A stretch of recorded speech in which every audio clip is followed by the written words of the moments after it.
Paracast, the gold standard of paranormal radio. And now, here's Gene Steinberg.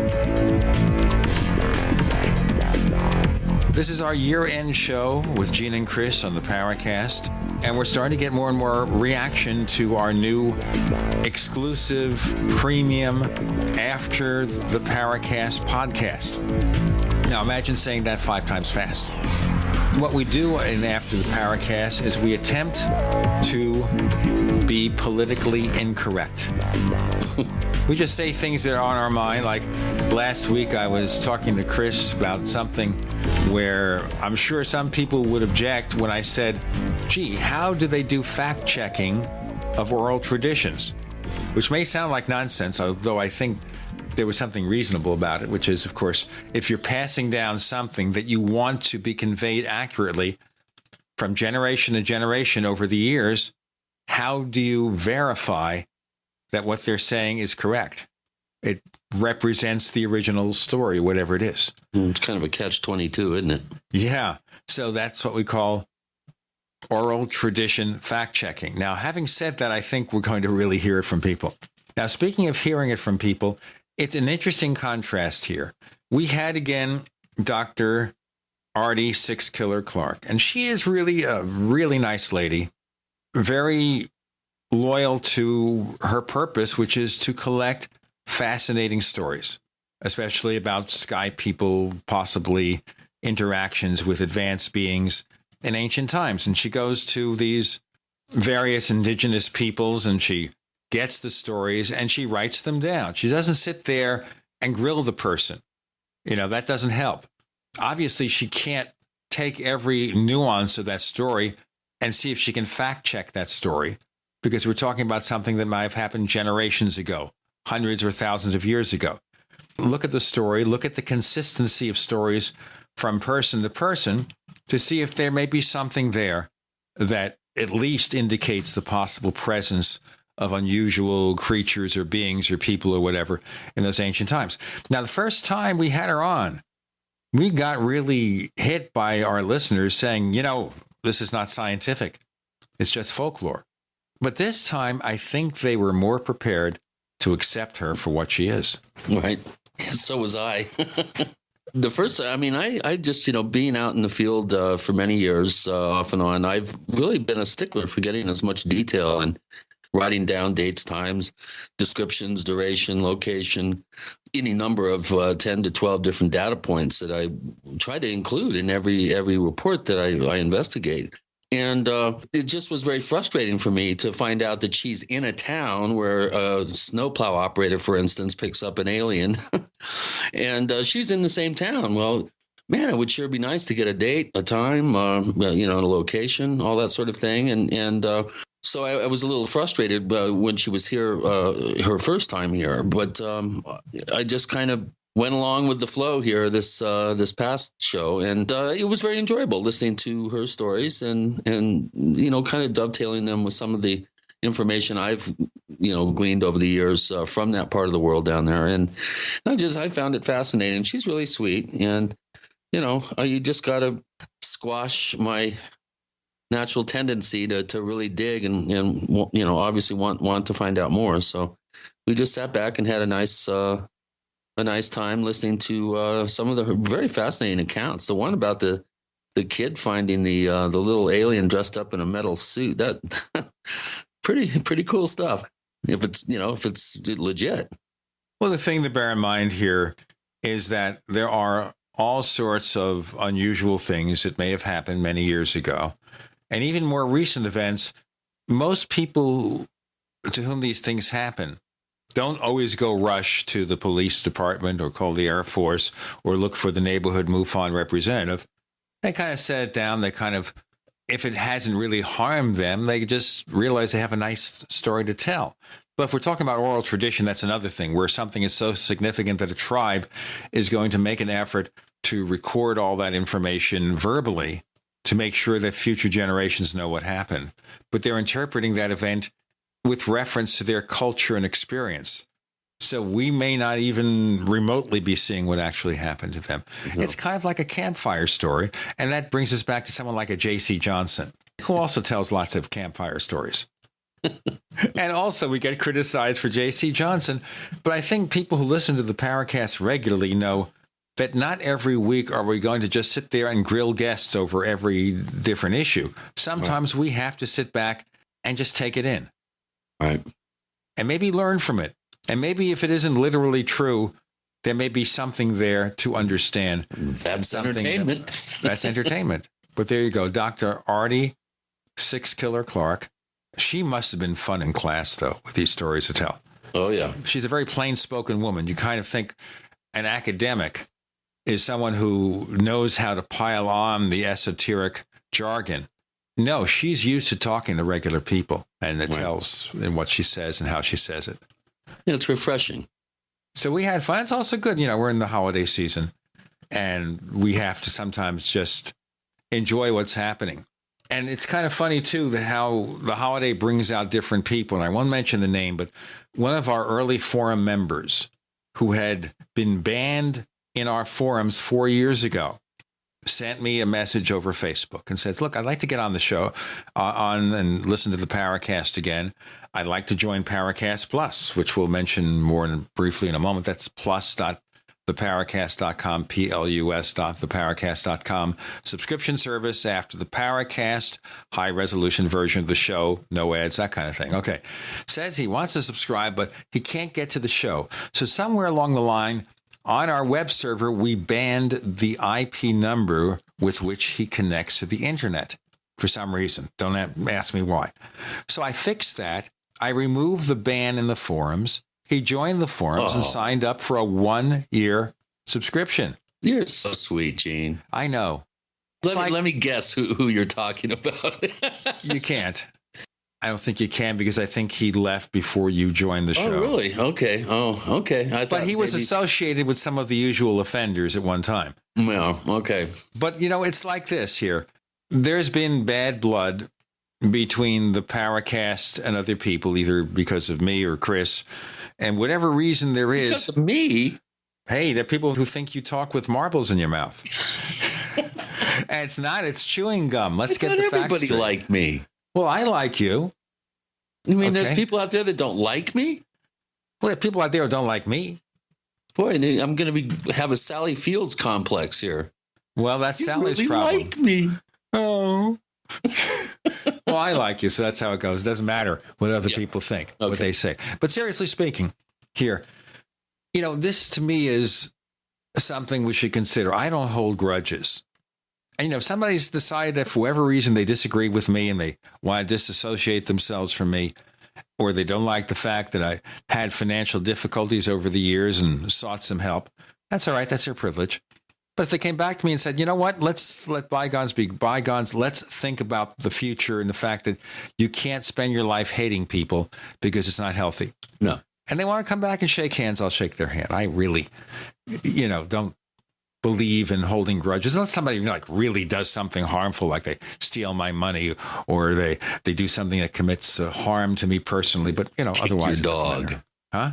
Kick your little dog. Oh, I never kicked that dog. You want to hug him? He's what he's like, teddy bear. He's huggable. He's a cute little thing.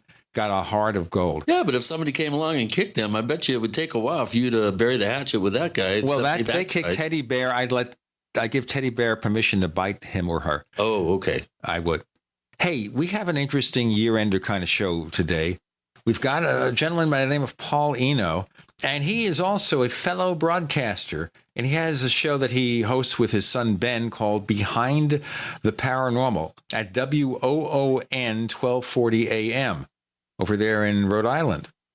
So it's a fellow broadcaster, and we'll be kind of catching up with the year and talking about all sorts of stuff.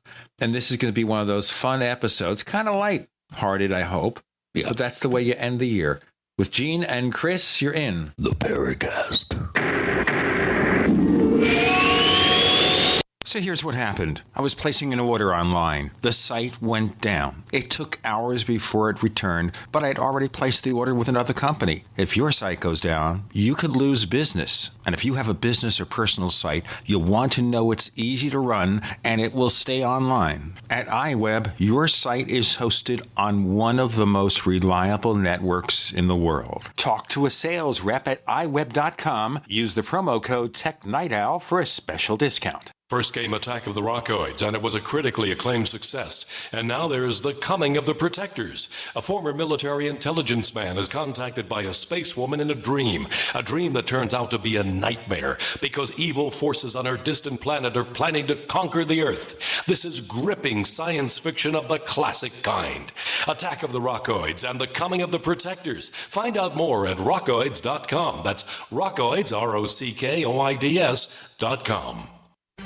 Gold isn't for you? Ted Anderson, president of Midas Resources, one of the world's premier gold and precious metal investing firms. I get it. You wouldn't buy gold if you believed that the government is doing a great job, that the Fed will stop handing out trillions of dollars like bailout candy, that Social Security would be there for you. That's not what's happening. You might even pass on gold if the stimulus package wouldn't fuel inflation, or that the dollar wouldn't lose value, or that your retirement would be secure. If all looks rosy to you, then now is not the time to buy gold. For the realist, there have never been more sobering reasons to diversify with gold. Since 2001, the U.S. dollar index has tanked 30% while gold has risen 300%. Right now, savvy investors are adding gold to their portfolios. You should too. Find out what they know. Call us and I'll send you 10 reasons why gold will do very well, free. 800-686-2237. 800-686-2237. That's 800-686-2237.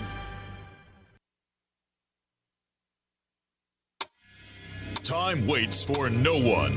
That's why you should hurry to not miss the Freeze Dry Guy's end-of-year case lot sale. Go to freezedryguy.com or call 866-404-3663 to receive 20 to 25% off Mountain House freeze-dried foods. Mountain House, the gold standard in long-term storage products, include real freeze-dried meats, entrees, eggs, fruits, and vegetables. Yes, 20 to 25% off now. Also receive 30% off other selected Mountain House foods and receive 30% off selected Packaway brand dehydrated foods. Just call 866-404-3663 and ask for the Freeze Dry Guy. Plus long-range patrol ration eggs and ham at superb discounts. But these are extremely hard to find and nearly gone, so call today. Ask about our LRP ice cream bars too. Some items limited to stock on hand. And remember, the Freeze Dry Guy pays for shipping to your door within the lower 48 states. Order now. Don't miss out on the Freeze Dry Guy's end-of-year case lot sale. Call 866-404-3663 or visit freezedryguy.com.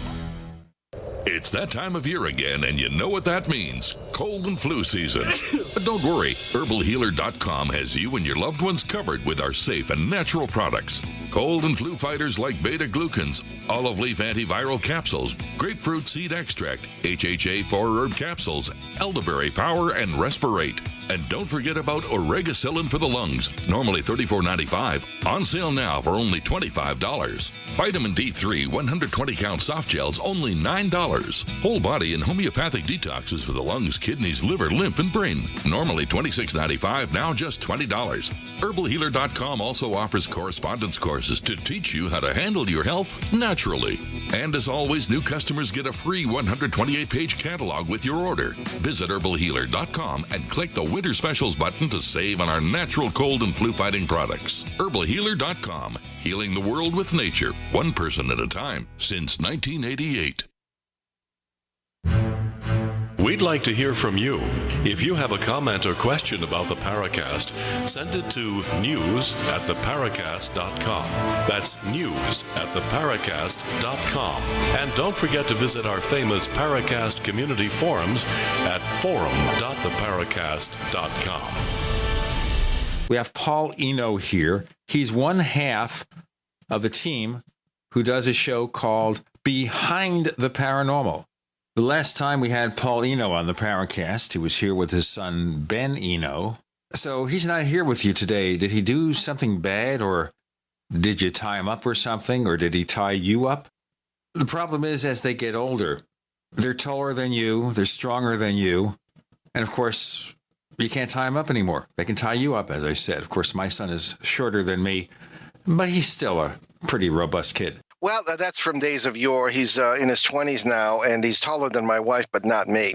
No, actually, he's a little bit tied up today. He just became engaged, and it was, I believe it was the 12th of December. He was DJing on WERS FM in Boston, and he said, is it okay? He asked permission from the station manager, and he told her to listen, and she kind of suspected, but he proposed on the air in front of half of New England. So, that's sweet. People were calling the station. Fortunately for him, she said yes. She called in tears and said yes, and he announced it on the air. They were doing the fundraiser for a charity in Boston there, but it worked out well, and we're very proud of him. And he's graduating from Emerson. He actually is graduating from Emerson College this month, and that was his last shift on the station. So it was very appropriate and something he'll remember, I'm sure, for the rest of his life. Is this a college station? Yes, it's 50,000 watts. It's probably one of the most popular music stations in Boston, but it is run by Emerson College. Yeah, public radio. Well, congratulations, Ben. Well, wherever he is, I'm sure I'll pass it on. Well, for those people who didn't tune in to your first appearance along with Ben about 5 years ago or so, the radio show Behind the Paranormal, how was it conceived? Well, people liked to have me as a guest. I suppose you two are no exception, I guess. And I suppose it might be because of my longevity in the field, which is either a curse or a blessing. I've never decided. And people said, why don't you have your own show? And then there was a Phoenix-based internet station that contacted us, and on which I'd been a guest many times, and said, why don't you take this slot? And Ben and I said, well, why don't we do it together? Because he was kind of interested in radio. He was 16 at the time. And so we started in 2008 on that internet network there. And then a local Boston Providence station here, AM station, said, well, why don't you do a show for us once a week? So that's how that began. It started on Saturday mornings, when absolutely no one in their right mind listens to the radio.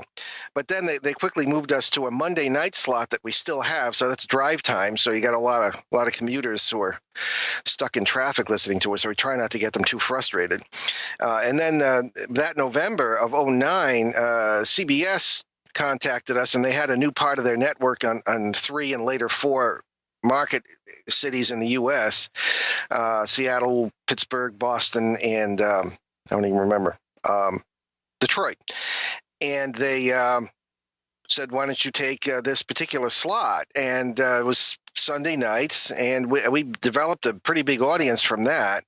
And then the 1st of January, almost a year ago now, in 2014, they canceled that whole part of the network, taking us and about 14 other shows with it. And so we had developed a pretty humongous audience, which now listens to the 1240 AM broadcast either on Mondays or listens to the podcast. So that's the history of that show.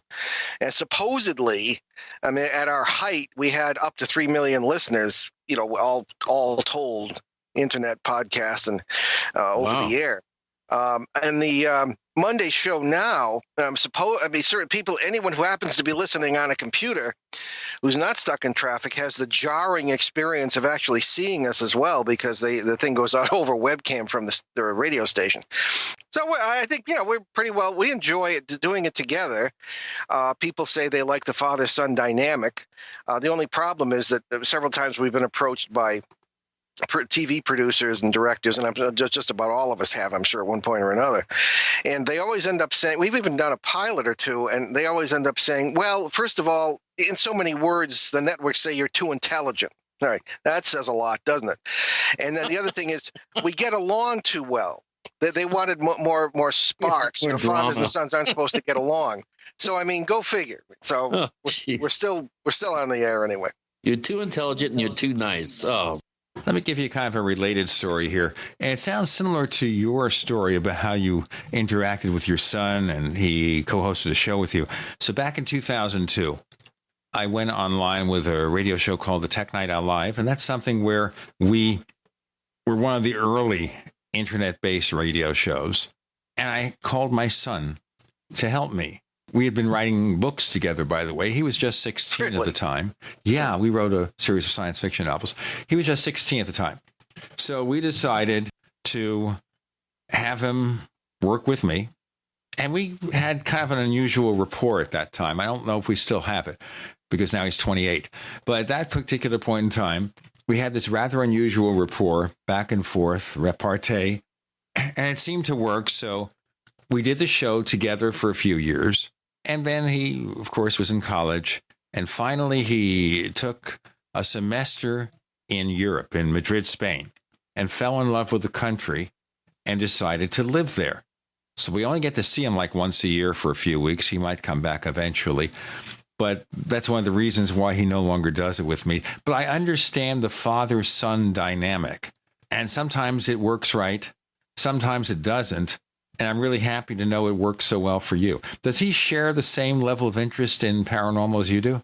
Yes, he does. Of course, he grew up with it. And people ask him, well, how did you get interested? He said, well, I listened to 200 of my father's lectures, because he and his brother would come and sell books at the lectures. Still do, really, although Ben is now a co-speaker with me in most of these things.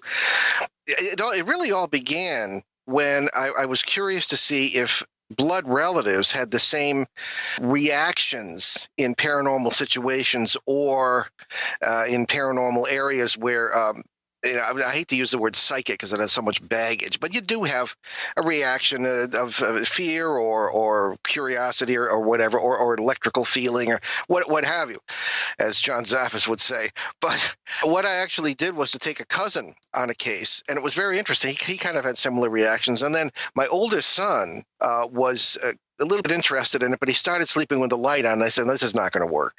But Ben was another kind of critter. By the time he was really, I guess the first time he came on a case was he was like 8 or 9, and it was not intentional. It was very, very benign. I never would have brought him at that age otherwise. And 2 of his friends came to an herb farm in Connecticut with me. And it was odd. There wasn't anything negative going on. People said, there's some interesting things happening. It's an interesting place. He said, Dad, there are going to be UFOs involved with this case. And I said, UFOs? What he said, nobody said anything about UFOs. And we get there, and one of the first things the woman who owned the herb farm said was, also, as well as seeing these figures and all these different energies and stuff going on, people have seen UFOs. This is the way we do a break.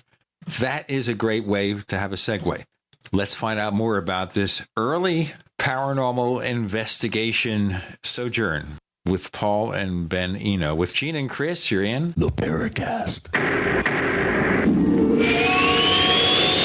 Not just an alternative to the mainstream media. We're the premier independent talk radio network. We are GCN. Is there a secret UFO agenda? Do strange creatures from the darkest corners of the mind roam the earth? Is there evidence for mind control, time travel, or devious government conspiracies? Find out the inside scoop on the latest conspiracies, paranormal activity, and Fortean phenomena when you subscribe to Tim Beckley's Conspiracy Journal. It's jam-packed with stories, special book and DVD promotions, and the best news, it's absolutely free, sent right to your mailbox. Plus, a bonus free email newsletter sent out every Friday. Simply send an email with your name and address to Mr. UFO at webtv.net. That's Mr. UFO at webtv.net. Find out what they don't want you to know.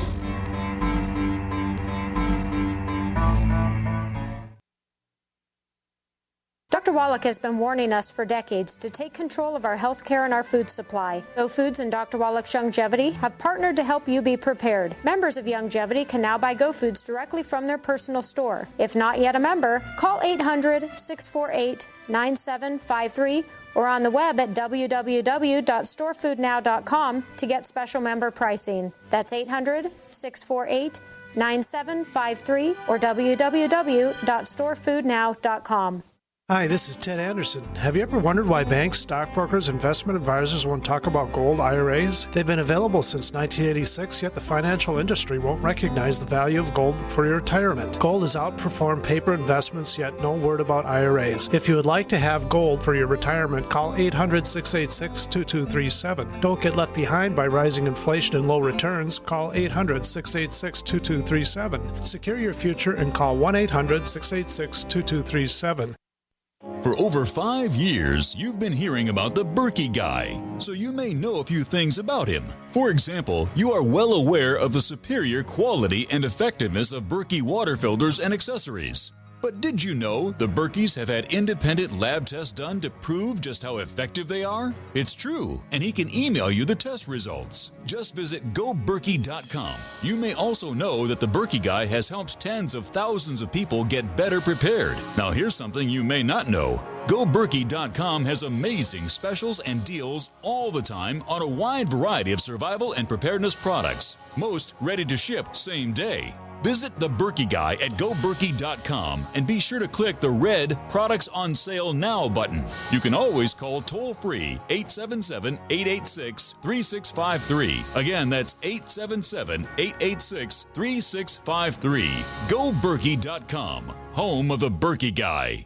Don't complain about your cable bill going up and up and up. Do something about it. Grab a pencil and jot down this special number, 1-855-905-MY-TV. The more cable TV rates go up, the better digital satellite TV looks. Say goodbye to the cable guy and get more of your favorite channels in 100% digital quality for less money. Call 1-855-905-MY-TV. Sign up for packages starting as low as $19.99, and there's no equipment to buy. You get free HD TV upgrade, a free DVR upgrade, and free professional installation. You control what you watch when you watch it. Record your favorite shows, pause and rewind live TV, even skip the commercials. Watch local channels too. At just $19.99, what are you waiting for? Pull out your major credit or debit card. Call 1-855-905-MY-TV. 1-855-905-MY-TV. Say goodbye to the cable guy. Cut costs and get more. 1-855-905-MY-TV. 1-855-905-MY-TV.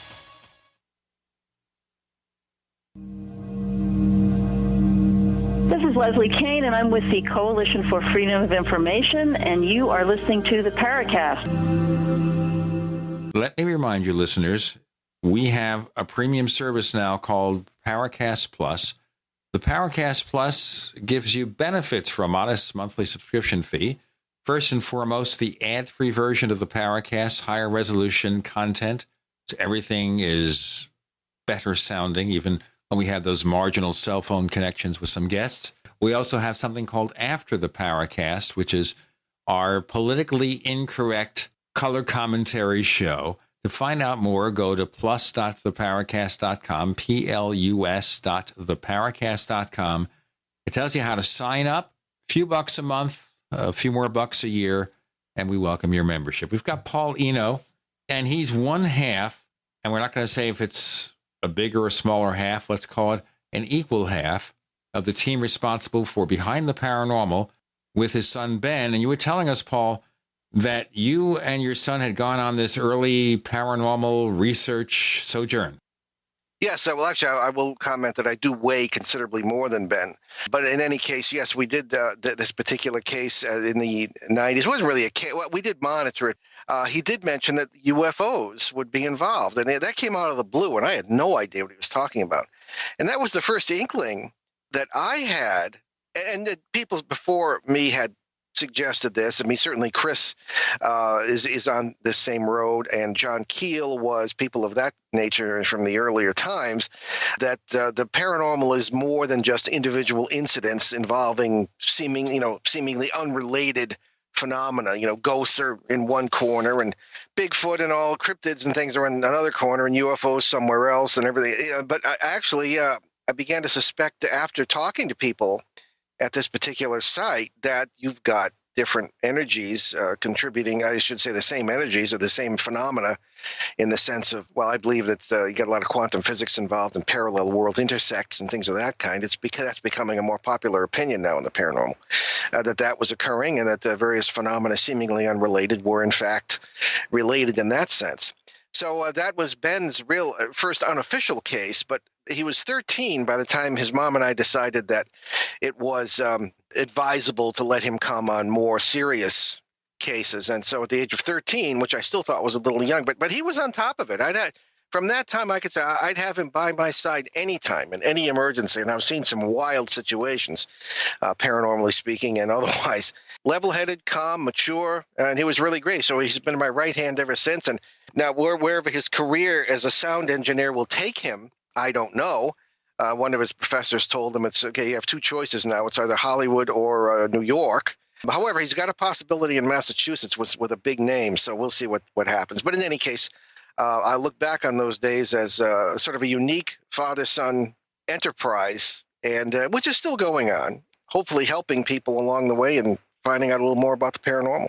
I think it also helps in showing an example of family relationships that don't always work out so well these days.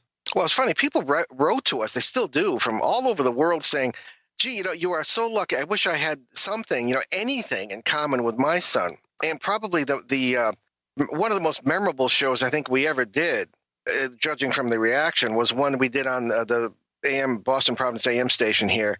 And we decided to deal with the subject of suicide, particularly teen suicide, because people would sometimes, especially young people, would contact us and saying, well, if this multiverse thing is correct the way we interpret it, and it's certainly not all physicists agree that with us. I mean, some major ones do, but then can't I just do away with myself, pop up in some better world, Well, first, it really doesn't work that way. And secondly, we could not allow the paranormal, particularly our particular view of it, become an excuse for people to kill themselves, all right, obviously.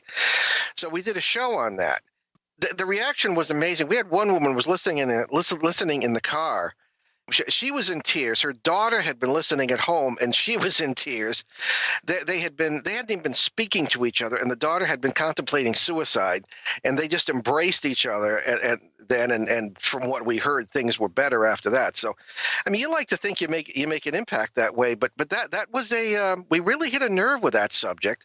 I guess at the time, this is 2010, the suicide rate, according to the Census Bureau, was astronomical among young people. As a matter of fact, I believe it was the second most serious, the second major cause of youth deaths at the time. And I don't think it's much better today. So you have to be very careful what you say about the paranormal. When you have psychics and mediums out there doing their thing, and they paint a rosy picture of the quote of the afterlife, quote unquote. I mean, is this making it easier for people to give up here? And people have to think of the implications of that. So we like to think that as a father-son team, we've had a little impact, at least with some people, in areas such as that.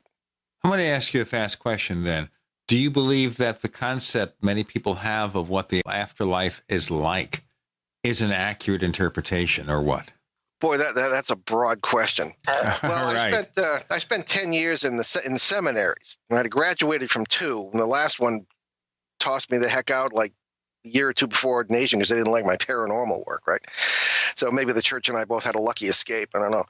But in any case, I've done sort of an unofficial survey, private survey for many, many years in my travels of what people think about that very subject and how they approach their own religion. Now, you don't need to be religious to believe in an afterlife, obviously, but that's the most common path toward such beliefs for most rank and file people.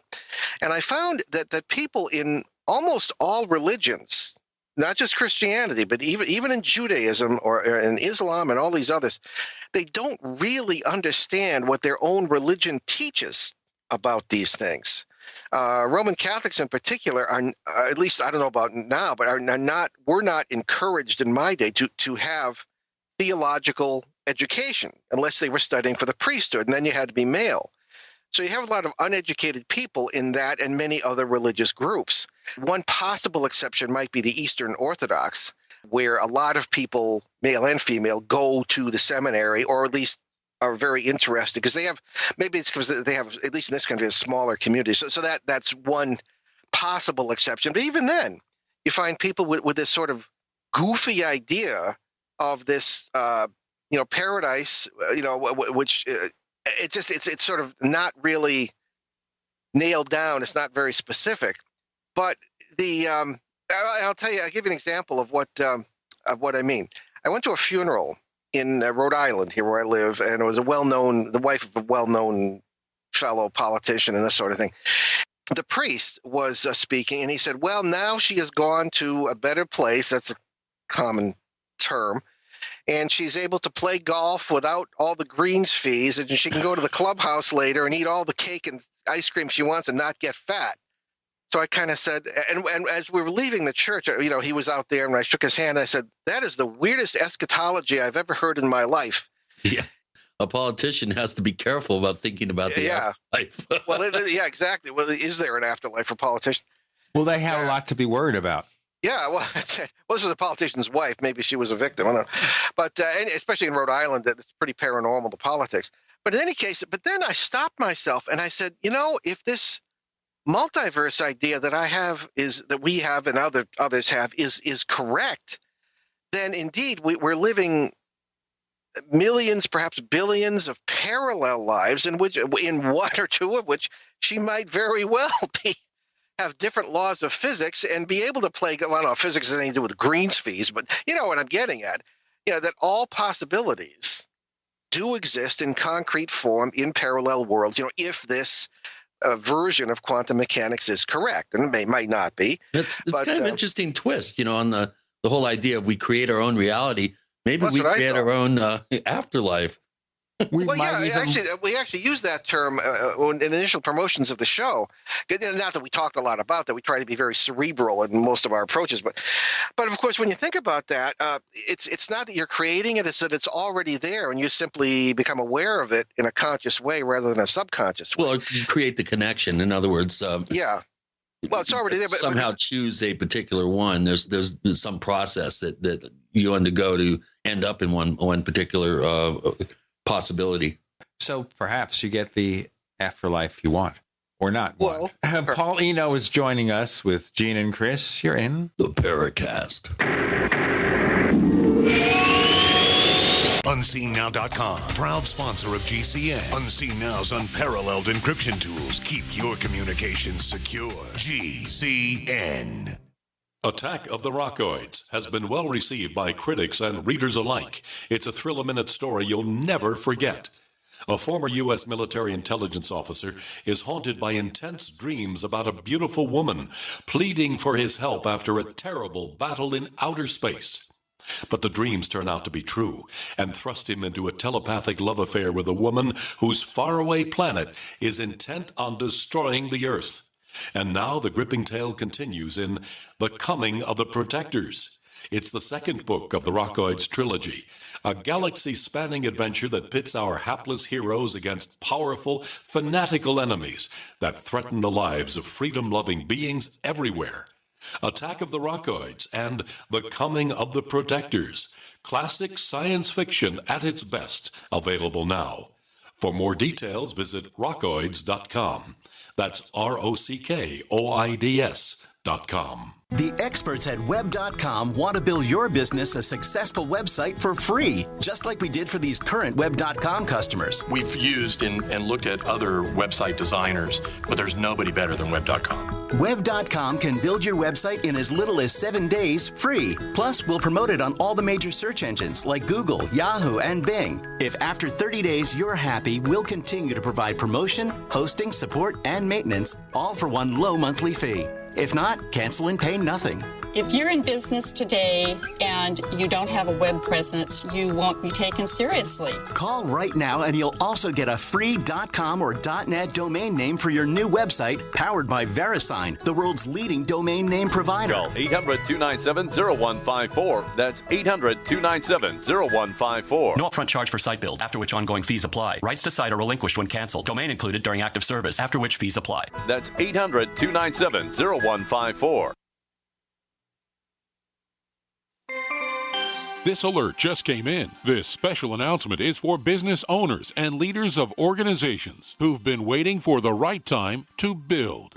General Steel has made it impossible to wait any longer with rock-bottom prices that could save you thousands. That's right, General Steel, America's leader in pre-engineered structures, is offering buildings at prices you will never see again. Don't miss these prices. A 50 by 100 for $35,000. You heard right. That's 5,000 square feet for $35,000. Manufacturers, if you need a larger building, try a 100 by 100 commercial building for $129,000. You can't afford to rent with these prices. Imagine a 70 by 100-foot church building for under $69,000. With the economy improving and interest rates still at historic lows, you can't afford to wait. So call 866-91-STEEL. Lock in your price now. Call 866-91-STEEL. That's 866-917-8335.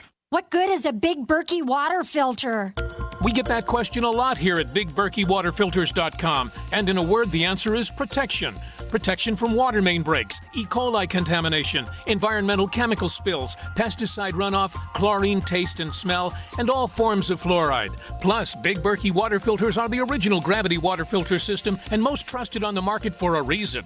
Tested by multiple independent NSF EPA certified labs, they are the gold standard in water purification. At only 1.7 cents a gallon, a single set of filters can last for 5 to 10 years. That means big savings. Big Berkey, the one that's powerful enough to purify stagnant pond water. Get a Big Berkey today at BigBerkeyWaterFilters.com. GCN listeners receive 5% off all ceramic filter systems. Visit our website or call 1-877-99-BERKEY. That's 877-99-BERKEY. Big Berkey Water Filters, for the love of clean water.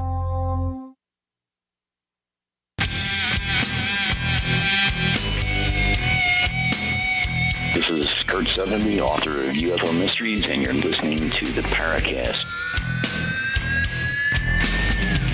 So do you get the afterlife that you wish for or deserve or expect? I might put it a different way. I think you make your own bed in the multiverse. And I'll tell you one of the reasons I think that has been some very, and I almost hate to talk about this because it sounds like I'm doing the psychic medium thing, but I don't look at it that way at all. If you're simply open-minded, hopefully not open-headed, open-minded to these possibilities, you do tend to run into things. And I've investigated a number of cases involving suicides with the information that I gleaned from working in these situations. It seemed to me that they were now experiencing worlds of utter aloneness.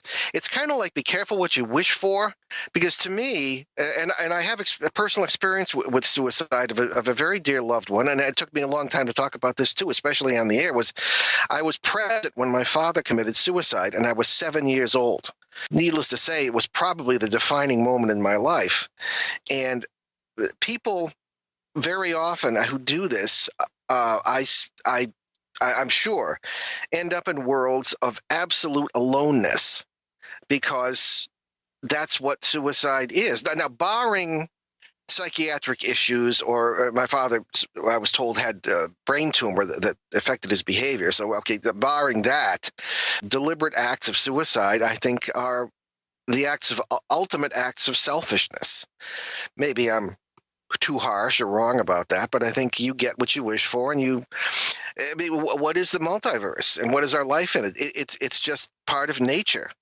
It's an unusual part, one that we don't really know much about, but I think, as in everything in nature, it takes the path of least resistance.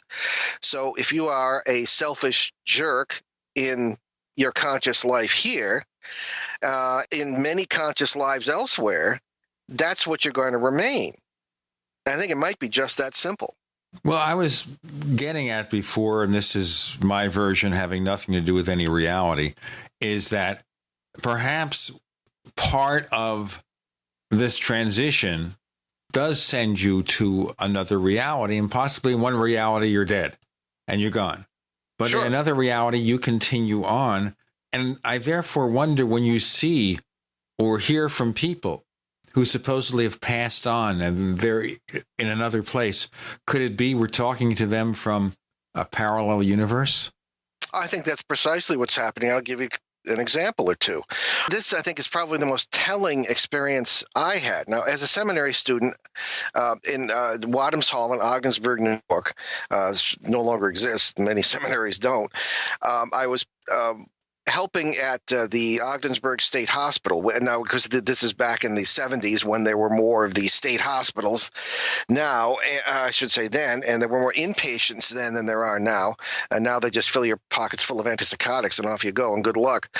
But in any case, you had also a state hospital in which there were non-psychiatric patients because of people who couldn't afford regular hospitals. So you had a cross-section, very often older patients. So I was there at one point in a particular ward that was known as being a little strange. A lot of the staff didn't like to work there, particularly at night, and there were older people there. Now, there was one, I was talking to one of the patients, and this is sort of in a pastoral capacity, but I was also working on the hush-hush with an exorcist because there were sometimes some things would happen the doctors couldn't explain and this sort of thing, and we'd have to come in, and I don't know if it was the right approach looking back on it, but whatever. So there was one particular woman who was an elderly patient and considered herself a psychic medium, right? Good Catholic and all this. And I said, that's really not accepted. She said, well, it is what it is. And this, but she said that the hall was haunted because there's a man waiting for his wife to die, and he was going to, quote, take her home. I said, okay, that's a common story. You hear this right and left from, you stand on any city street, you're going to throw a rock, you're going to hit somebody who's a psychic or thinks they are anyway. So I went, the chapel also happened to be in this hallway. So I went into the chapel, and I have a certain technique that I use, and I kind of feel my way with it. You go into a sort of meditative state, and if anything or anyone is around, you can kind of pick it up if you're in a quiet state. This is the way I do it anyway. And there have been a number of times when I've actually communicated, and I always advise against this because, I'm very aware, and Ben and I, particularly working together, very aware of what we refer to as parasitical entities. Folklore calls them demons or evil spirits, but I think they're just life forms who happen to be multiversal. I think life, certainly biology and everything is proven, science in general has proven that life is pretty much universal and finds its way into just about every aspect of the life of the biosphere and the universe. I think Sir Fred Hoyle, the great astronomer, astrophysicist, said life is not the exception in the universe, it is the rule. So that being said, I think life forms that live among worlds or between them or in multiple worlds at the same time are very possible, and I think that's what we run into. But in any case, you watch out for those negative ones, and if that, the coast being clear in that sense, sometimes there is communication. And I happened, I believe, to get in touch with the husband, who was indeed waiting for his wife, but waiting for her across the river in Prescott, Ontario, at the railroad station. She was coming in from Montreal, and he was going to take her home. Okay.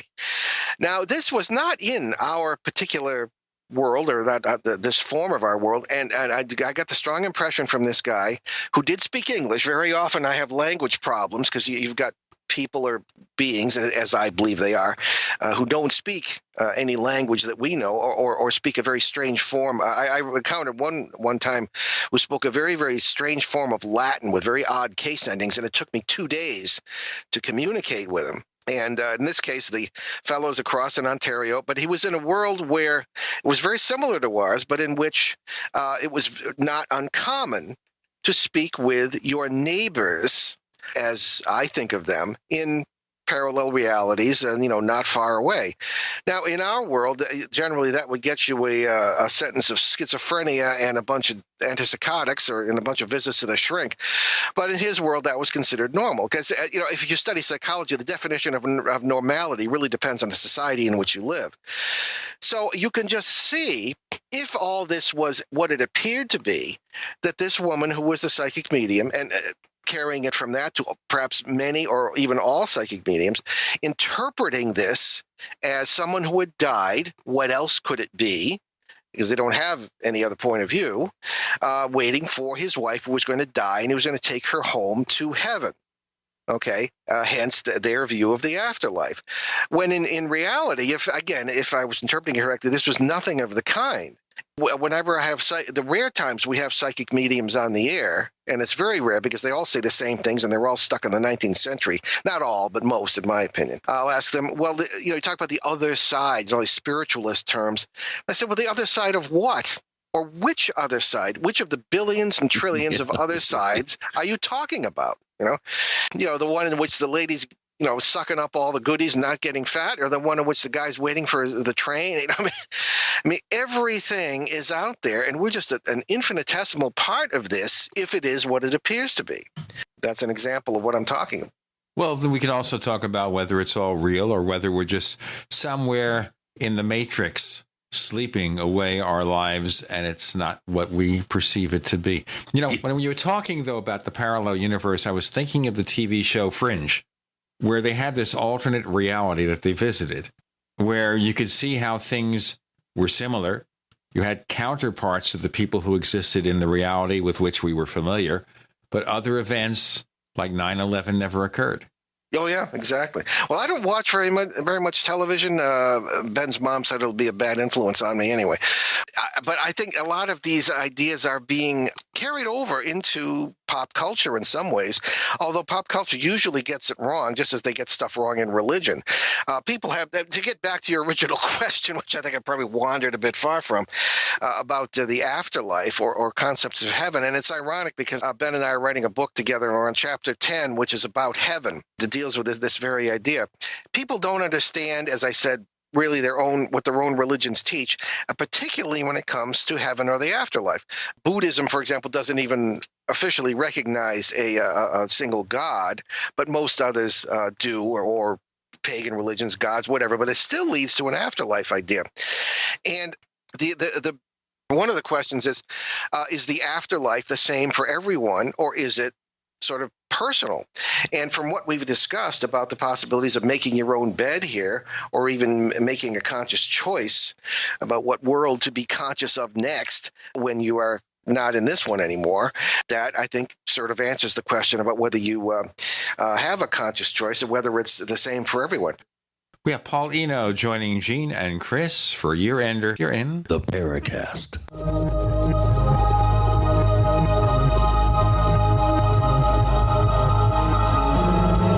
GCN, proudly sponsored by UnseenNow.com. Find out how to stop Big Brother in his tracks at UnseenNow.com. This is GCN.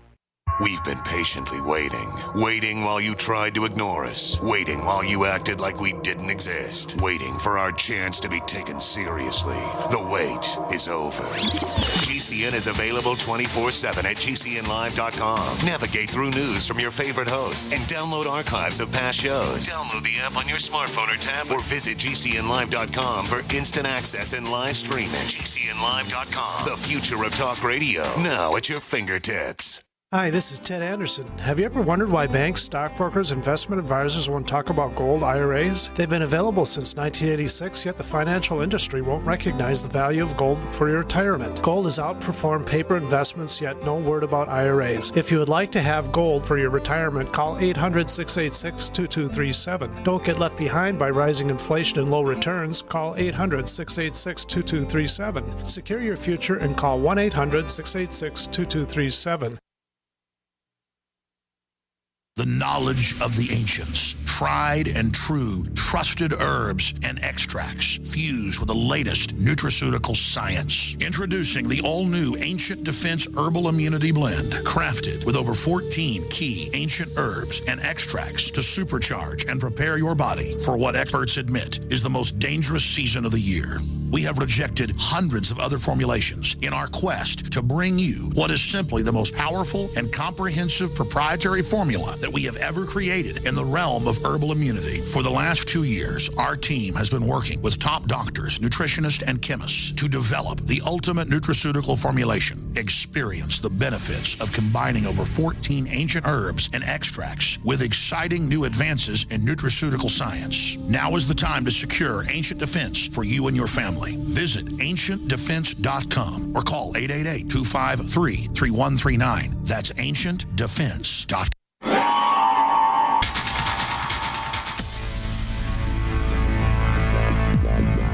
Welcome back to the Paracast, the gold standard of paranormal Paranormal Radio.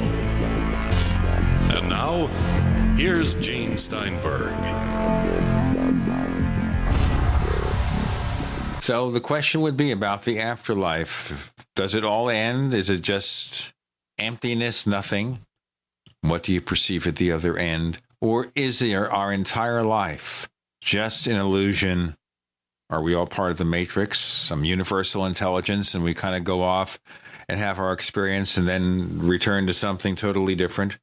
So many possibilities. Paul Eno joins us. He and his son Ben are fellow travelers. They have their own paranormal radio show called Behind the Paranormal. So is everything I said here, Paul, completely crazy? No, not at all. Anything is possible. As Mr. Spock said, there were always possibilities, right? One of the other interesting things that sort of pointed us in the direction of this multiverse idea was, well, we frequently will get questions on the show, as maybe you do. You know, okay, well, are my loved ones going to be okay, and am I going to be okay? And how do I remain in contact, or I just, I can't bear the loss or whatever. And then finally, in 2011, my mother, Ben's grandmother, passed away, or a term I don't like, or translated, as we say. It's actually a very ancient theological term.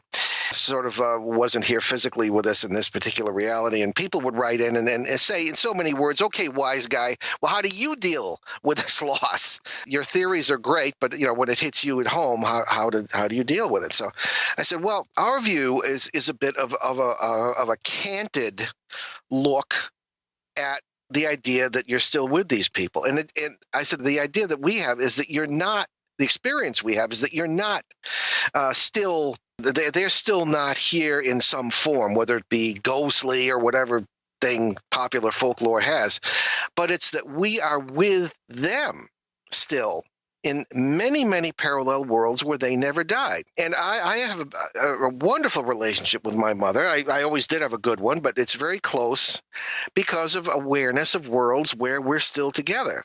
That's my view. Maybe I'm being maudlin or sappy, but I'm not that kind of person. And it's a very real, concrete experience to me and for Ben, too, and the rest of us. And again, it's not that they're still here and you have to look for them and use psychics and mediums and make contact. You're already in contact all over the place, all kinds of times and places, And it's all a oneness that I think is the key to spirituality, in my opinion, discovering that. So that's our view anyway. You find this particular point of view in indigenous cultures all around the world. Precisely. And I'm sorry?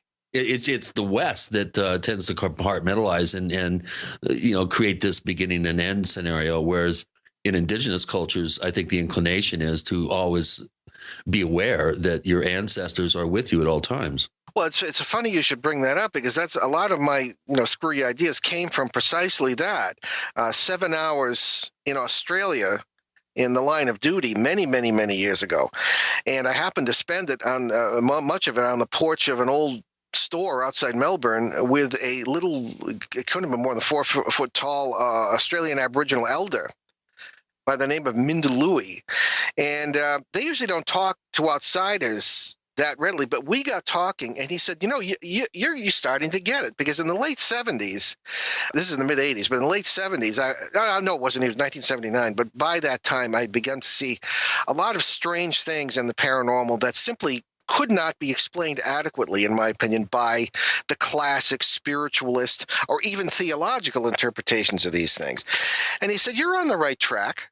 This is what shamans do. So, we go into parallel worlds, and we get what is needed, and we bring it back and make it part of our world, or we bring the worlds together. A physicist might say collapse the wave function and this kind of thing. And that really got me going. And because I just had a really strange experience earlier that year with a case in which the ghost, quote unquote, was not dead. It was living 120 miles away, and this made me wonder, what are we dealing with here? And sure enough, this kind of put me on the right track. So I think there is a lot of evidence for this multiverse idea, and the implications of that are stunning for spirituality, for understanding of the afterlife or afterlives as not being after anything, but parallel in one great reality. And physics, of course, having pretty much shown that There is no past and future as such. It's all one great simultaneity, which, of course, in itself has a lot of implications for the ideas of reincarnation. Space travel, anything, talking about UFOs. I mean, it takes in everything, and it really changes everything. And that's why the motto of our show is everything you know is wrong. Well, anytime you talk about parallel universes, there's no end to the speculation, the possibilities. And one being, of course, that UFOs are in another reality, not coming from Zeta Reticuli or whatever necessarily, but we're seeing into this other reality occasionally where maybe that's the common way of traveling from one place to another on Earth. Well, I would wonder why people would report UFOs and say, well, it disappeared right in front of me, or it appeared right in front of me, or Bigfoot suddenly disappeared right in front of my eye. How could that be? One of the explanations might be some form of coming and going across the brains, BRANES, as they're called, or world boundaries, that I think will explain a lot of this stuff, and certainly travel. You're preaching to the choir as far as I'm concerned. I mean, that's, as we discussed on your show, that's the direction that I've been heading in ever since I really got started looking into this in a real intense way, looking into these subjects. When you have inexplicable events occur, you trust your own sanity. You just cannot reconcile the experience. Then it really gets you moving in directions that you normally wouldn't have gone in, because you have to think outside of the box to deal with outside of the box phenomenal events. So I absolutely, I'm like I said, you're preaching to the choir. And one thing about the Aboriginal people, you bring up, your trip to Australia. There's been some pretty interesting work done by sociologists and anthropologists to try to get to the bottom of how they can all communally dream together, which is something that not too many people are really aware of. That's a very deeply rooted and ancient part of their communal process as Aboriginal people there, and that they do have the ability to collectively dream together, which has been demonstrated very well by scientists. Well, the Australian natives use the term dreaming in a much, as you know, Chris, in a much deeper sense than we do. The dream time they talk about, and there are things are dreamed into reality and comfort. And it's I found that very, very profound indeed.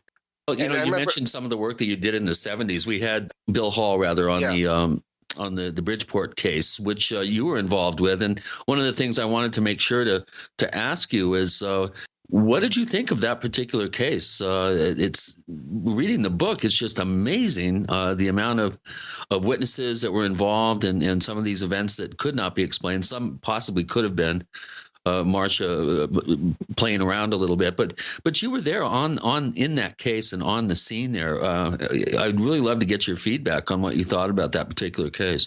Oh, sure. Yeah. And I apologize for not calling into the show because I had intended to, but I couldn't. That was 1974, and Marcia, as called her. My job was from Ed Lorraine. Ed Warren asked me to keep an eye on the child precisely to make sure that she wasn't doing any of these things.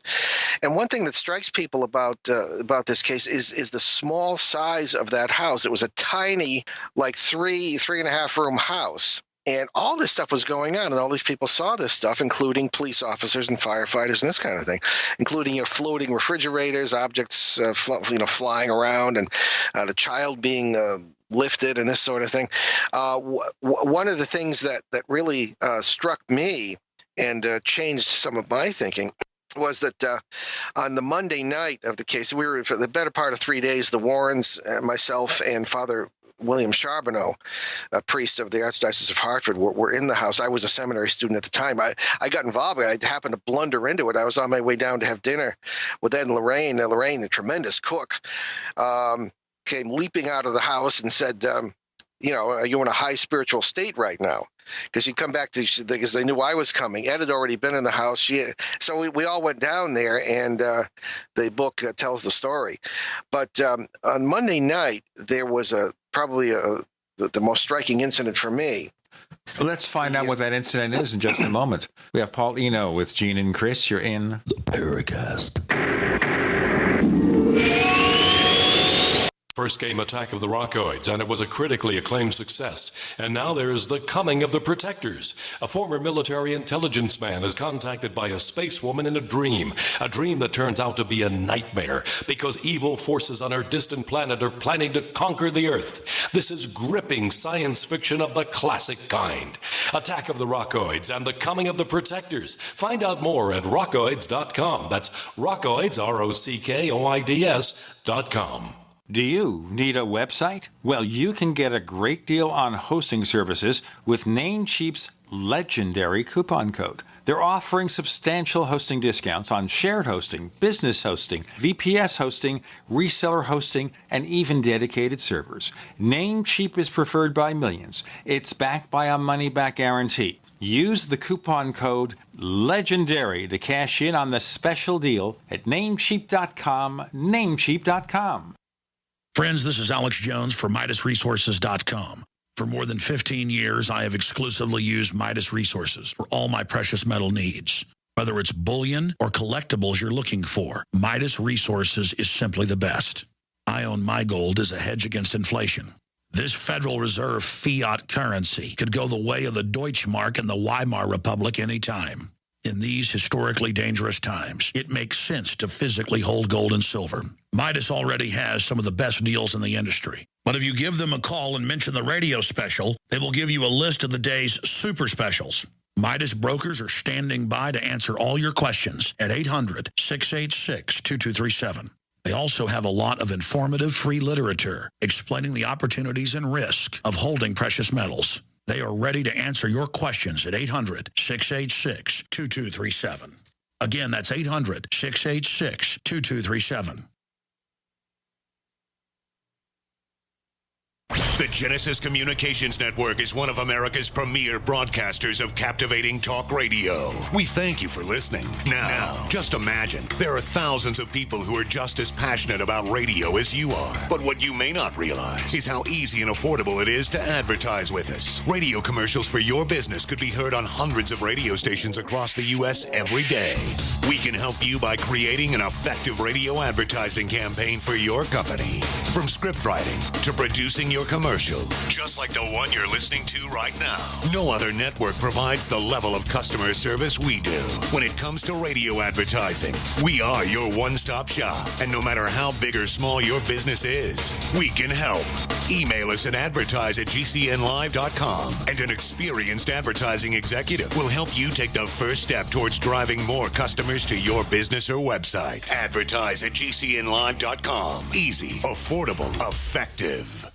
The human body is extraordinary. Despite all the stresses we inflict upon it, it still works hard to stay in balance. Thousands upon thousands of people rely upon Heart and Body Extract to help their body stay balanced. This excellent 100% natural herbal formula helps maintain healthy blood pressure levels, cleans arteries, promotes good circulation, balances cholesterol, and more. HB Extract, paired with healthy lifestyle choices like good nutrition and exercise, can give you a life free of pain, sickness, and fear. Recapture your youthful vitality and experience your body healing itself with the aid of HB Extract. It's extremely effective and it starts working in just days. Visit hbextract.com to learn more and to read scores of testimonials from satisfied customers. And we've never increased our price in over 10 years. That makes Heart and Body Extract as great a value now as it was the first day we sold it. A healthy heart is a happy heart. Call 866-295-5305 or go to hbextract.com. We'd like to hear from you. If you have a comment or question about the Paracast, send it to news@theparacast.com. That's news@theparacast.com. And don't forget to visit our famous Paracast community forums at forum.theparacast.com. Remember to go to plus.theparacast.com, plus.theparacast.com. Learn about the Paracast Plus, where you get an ad-free version of the show with higher audio quality, the After the Paracast podcast with politically incorrect color commentary. That's a tongue twister for a few bucks a month, plus.theparacast.com. Paul Eno is here, starting on another fascinating tale. Let's continue. Okay, we're talking about what I refer to as the Bridgeport poltergeist outbreak of 1974. This is the one we had with William Hall just a few weeks ago, and you were also involved in checking this out. Yes. I was working with Ed and Lorraine Warren and Father Bill Charbonneau. Of the 3-day period we were there, the thing that sticks out the most for me personally was an incident Monday evening when the Warrens had left to do an interview at their home, and I was in the house with the family, which consisted of 2 people in their 40s, the Gooden family, Laura and Gerard Gooden, and the little girl Marcia, who was an adopted child of Native American descent. There was a reporter from the Bridgeport Post, and there was a neighbor and one other person. And while we were playing Monopoly, Marcia's favorite game, a huge amount of energy seemed to be gathering in the kitchen. And I say very small house. And it seemed to me that I got the impression that 4 entities were involved here. Now I know officially a poltergeist is supposed to be, produced by the child and all this stuff that parapsychologists, whom I swear most of them have never actually encountered a knockdown, drag-out poltergeist before, believe. So we were in the living room. These 4 things seemed to be forming in the kitchen. Mr. Gooden, Gerard, went into the kitchen and all of a sudden started singing in a beautiful bass voice, Latin, and it sounded like it was from the Mass, right? And I said, what the hey is this? And he later said he had been interested in the priesthoods. He'd studied Latin and had been an altar boy and all this, but he was good how that occurred. But be that as it may, the 4 entities seemed to come down the little hallway into the living room. This is where I really learned. This is my first major poltergeist case, and I really learned the hard way that you do not get angry in the presence of these things. You do not get fearful. You try to remain as calm as possible because they feed on this. One of them stood in front of me, and when I say one of them, you could feel in absolute certainty that this presence was there, and you could see sort of a gauzy structure, and this thing kind of moved. I put the little girl behind me, put Marcia behind me to protect her. I was reading a prayer at the time. The thing kind of, I just sort of instinctively kind of pushed against it. It pushed back, and I felt physical structure. And that really set me into confusion. I knew it was after the child, and I began to get angry. It got stronger and stronger. It got behind me, threw her across the room. And at this point, the energy in this, I think if you lit a match, the place would have gone up. You could smell sort of an ozone smell and everything else. And these, I said, everybody out of the house. So we all moved out onto the front sidewalk. It started to sleet. Fortunately, the police had cordoned off each end of the street because this had gotten out to the press. Ed Warren was big working with the press. Ironic, I've been a journalist for 35 years. The last thing I would do is call the press in on any of these things. Fortunately, had we walked out, several hours before, we would have been in the middle of the crowd, and that would have been unbelievably awkward. So they cordoned off the street, and I went next door because these are the days long before cell phones or anything like this. And I asked the neighbor if I could use the phone. The kid said, "Mommy, the priest wants to use the phone." They mixed me up with Father Charbonneau. I went into the house. Something knocked on the door 3 times. Nothing was there. At least didn't look. We couldn't see it. And I called the Warrens, and it took them an hour to get 10 miles from their house back into the city of Bridgeport because of the traffic. That really stands out. And I said, I thought these were spirits. Why am I feeling a physical body pushing back? And today, I think, of course, we're dealing with the trans-world entities, as it were, multiversal entities that can at least reach into other worlds. And I've seen them, I suppose you could almost compare with an octopus, sort of reaching into different parallel worlds at the same time. One case in Pennsylvania, another one in Maine. And I think that's kind of panned out. But this was my first experience with that, and that's what really stands out for me with that particular case personally. There were a lot of other public things that occurred. I remember one police officer that first day on Sunday witnessing the refrigerator thing, and he backed out of the house, backed down the sidewalk to his cruiser, wouldn't come out. In 1998, I was doing a book signing for my book Faces at the Window in Warwick, Rhode Island, and a woman came up to me and said, my father was a firefighter in Bridgeport, Connecticut in 1974. He was in that house, and we couldn't find him for 3 days. And she said he turned out he was in the apartment above their garage. Nobody knew it. And he was afraid to come out because of what he'd seen in that house. Now, these are huge, strapping guys, obviously, police officers and firefighters. And, they don't mess around. And they were floored. And, of course, in Bill Hall's book, many of them are interviewed about what they saw in the house. So he played an audio tape for us as well. Sure. Yeah. I was astounded. Many of those tapes I had never heard, and he gave me one. You can hear me in the background when Lorraine Warren was sitting at the table, and a second-degree burn spontaneously appeared on her hand, right in front of me and in front of a police officer. Nobody had been smoking. There was nothing that could have caused such a burn, and Ed was very concerned. He said, spontaneous human combustion could happen in this house, and you should leave. That's another issue. That would be rather disconcerting. You might say, yeah. Well, Paul, since we're on the subject of this, the Bridgeport case, it kind of begs the question of what kind of things need to line up? What sort of causal elements do you think need to line up for these types of occurrences or outbreaks to occur? Well, there seem to be a lot of ducks that have to be lined up, so to speak, for this to occur, but they are rather predictable. I always look at the status of the family, or whoever's in the household, and you do find poltergeists among people. I've had cases that are out in the middle of the woods, old abandoned villages that I think also are parallel worlds and past and future, whatever, intersecting. However, in poltergeist cases where you have the violent activities, the hostility and negativity that go on with these entities, you always have people involved, and it's strange.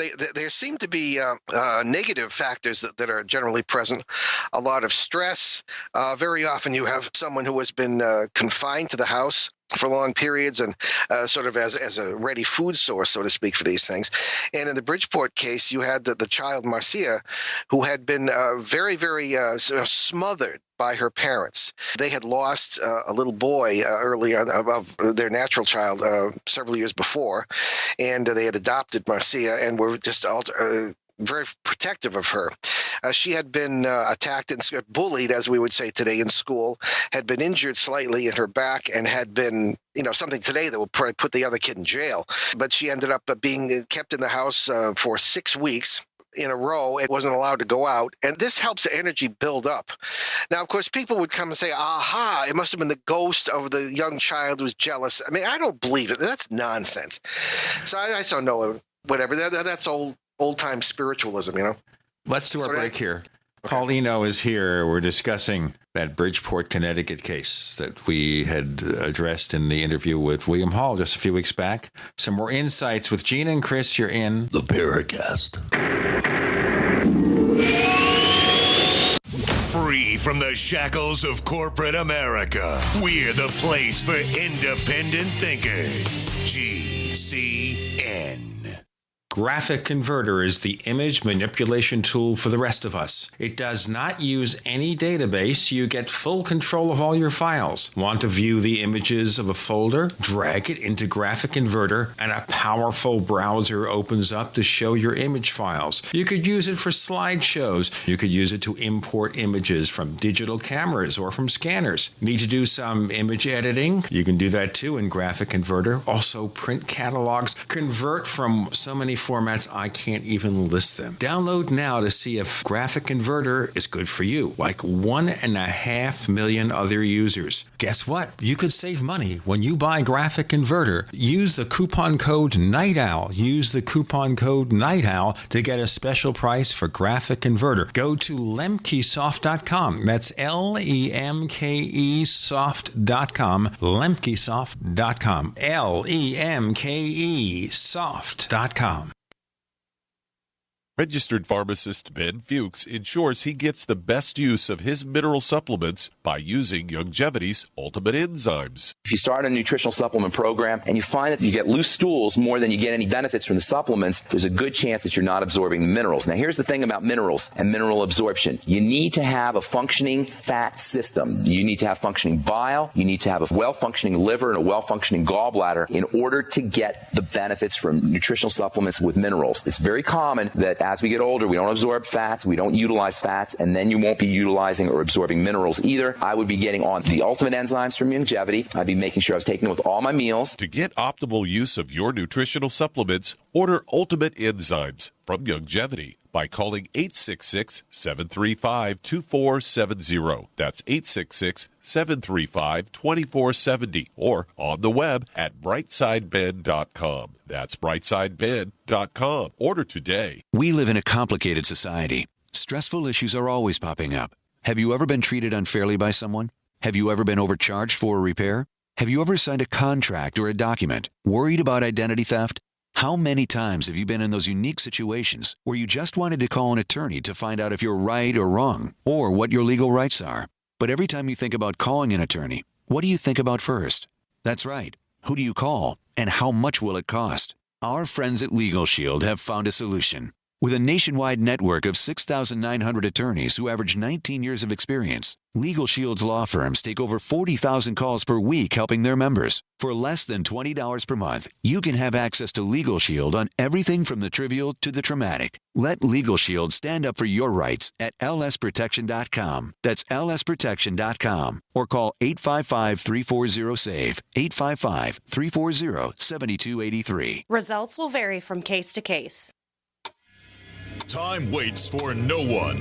That's why you should hurry to not miss the Freeze Dry Guy's end-of-year case lot sale. Go to freezedryguy.com or call 866-404-3663 to receive 20 to 25% off Mountain House freeze-dried foods. Mountain House, the gold standard in long-term storage products, include real freeze-dried meats, entrees, eggs, fruits, and vegetables. Yes, 20 to 25% off now. Also receive 30% off other selected Mountain House foods and receive 30% off selected Packaway brand dehydrated foods. Just call 866-404-3663 and ask for the Freeze Dry Guy. Plus long-range patrol ration eggs and ham at superb discounts. But these are extremely hard to find and nearly gone, so call today. Ask about our LRP ice cream bars too. Some items limited to stock on hand. And remember, the Freeze Dry Guy pays for shipping to your door within the lower 48 states. Order now. Don't miss out on the Freeze Dry Guy's end-of-year case lot sale. Call 866-404-3663 or visit freezedryguy.com. Hi, this is Nick Pope. You're listening to the Paracast. Now, I don't know about you, but if there was a poltergeist in this house that we live in, and I won't describe it, it's not obviously the most luxurious house in the world, far from it, I'd be going in the other direction real fast. That's me. Yeah. Paul Eno, would you do that if there was a poltergeist at your home? Would you and your wife just say, you know what, we don't need this? Well, one of the benefits of being an investigator of this stuff is that one does not expect one's own house to be haunted, so to speak, So we haven't had the pleasure, but in the Bridgeport house, they did. And the parents, of course, one of the interesting things about this, and I often see this, is that highly religious people with negative spiritualities seem to be not prone, but when you have people having trouble with this, very often you find people of that kind. And the Goodens were that kind of couple. A lot of religious objects around the house, pictures and paintings and crosses, things of this kind, crucifixes. But the old-time Roman Catholic spirituality, not always, but very often was very negative, based on fear rather than positive energies like love, When I go into a house like that, if I see a velvet Jesus painting, then I start to break out in hives. I get real nervous. Probably for good reason. Now, there's nothing wrong with faith. I mean, faith is supposed to be positive in this sort of thing, and it can be of great power. However, again, in this particular situation, it was not. Couple that with the child being kept in the house, the negative feelings there. Also, there are geotechnic factors, strangely enough, that affect this thing. We find, I used to bring till he translated himself, we used to bring a soil engineer with us, and he would be able to tell if there was soil of clay or sand under the site, or high water table, this sort of thing, because that tends to, in my opinion, conduct unless the water is distilled. It's like a huge natural battery alternating layers of clay and water, Precisely. Now, of course, in those days, I didn't think to look for that, and we didn't really look outside the house. But Bill Hall has done that, and he found out that the area, of course, underneath the that vicinity is not far from the Long Island Sound, and there do tend to be high water tables and all this sort of stuff. So if that's a factor, that might have contributed. I also have found in ensuing years that these things never affect just one house or one family. They always spill over and infect an entire area. So Bill looked into that, and sure enough, other people in the area reported phenomena at about the same time. Nothing as dramatic. And of course, after what was going on, they wouldn't have dared report it. But nevertheless, these things, it was bigger than that one small house. So I think those are all factors, geotechnic, personal, spiritual, psychiatric, that would all contribute and have to come together in just the right way for a poltergeist to occur, because they do not seem to be common. Of course, things could happen that we don't notice. If you put your keys down on the table, you turn around and they're gone. Yeah, it's weird, but by the end of the day, usually you forget about it and say, wow, it's one of those things, But it's only when something starts throwing pictures at you or picking you up and throwing you across the room that you start to notice it. So these things could be far more common and could be just multiversal rather than entities doing it. When you do have these entities involved, I think it becomes much more dramatic. Spontaneous burns would be a good indication that you... I'd say you've got a problem, yeah. Exactly. You better... But of course, people often say, well, the ghost did it, or the entities were doing all this stuff. Well, I don't know about that. There are many times when something will happen, something will move, or there'll be an obvious teleportation or whatever it may be. And I just haven't felt the presence of any kind of entities, because it's just like when you know somebody, like, you know what to look for. It's very obvious that they're there. And I think very often the intersects themselves will create situations where something will move. When the refrigerator, which weighed about 300 pounds, lifted off the floor, and that happened several times, it might very well have been pass-throughs, brains, B-R-A-N-A-S, again, boundaries passing over from worlds where the laws of physics are not quite the same. I didn't feel any entities in the room when those things occur. Now, I could be wrong, but I think that very often it's just the energies that are involved. If you leave something at the edge of the surf, the tide's going to rise, it's going to fall, and it's not like anybody's deliberately moving an object, but the energy of the surf will just move it, and it's not deliberate, and nobody in particular is doing it, but it's happening. In the same way, I often say, well, if you run down the hallway to answer the door, you're going to stir up air, and you might blow some papers off a desk. You didn't throw them off the desk, but the energies involved did that. So I think that's another possibility, but definitely there, in my opinion, were some entities involved. Well, I think culture also comes into play here. Now, if this event had happened in, let's say, Riyadh or somewhere in the Middle East, the automatic assumption culturally, I think, there would be that there's a jinn involved. And fellow New Englander, Rosemary Ellen Guiley, has been on the show a number of times, and I've actually gone out and done some investigating on some cases with her. She's very, very accomplished in the field. Oh, yeah, and she's becoming more and more convinced that there's a connection between many of these location-specific events and presences and the whole concept of the jinn. Where do you come down on that? And have you done much pondering of that particular potential connection? Only with Rosemary Ellen Guiley, who happens to be writing the preface for my next book that I'm writing on my own. But so we've talked about this a lot. And, and that gets back to I always pay attention to who contacts us for any kind of assistance, and very often it is Caucasian suburbanites. Who are in many different countries, but who have the same cultural background as, say, the Goodens, or at least your general garden variety European American or Australian or whatever Canadian, in this thing. And I noticed that very few.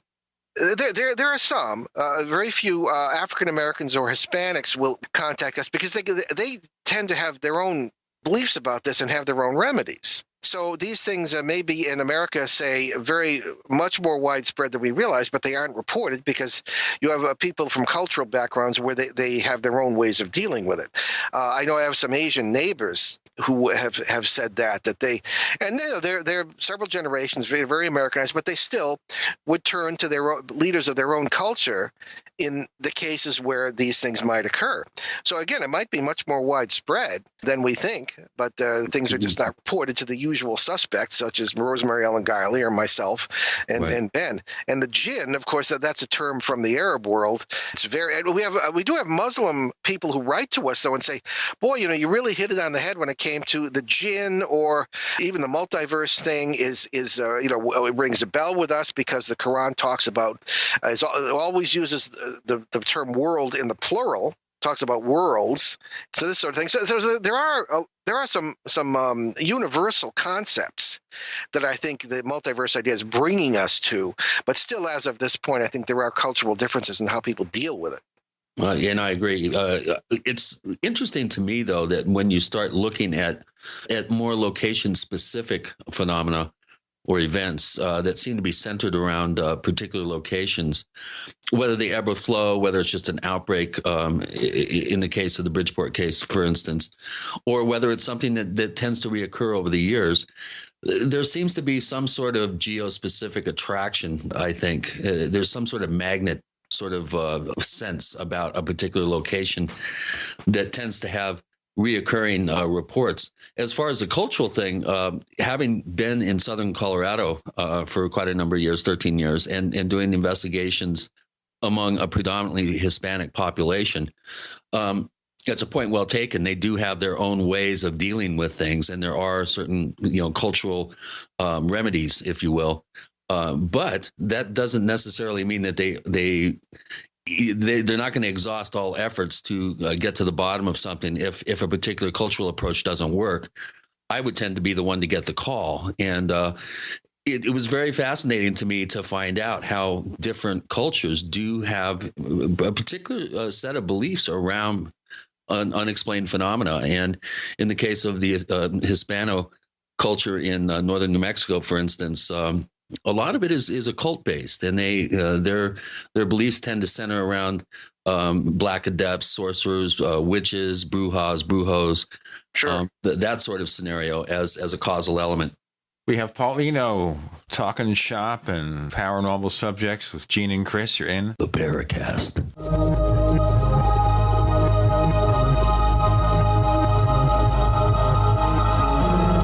UnseenNow.com, proud sponsor of GCN. Unseen Now's unparalleled encryption tools keep your communications secure. GCN.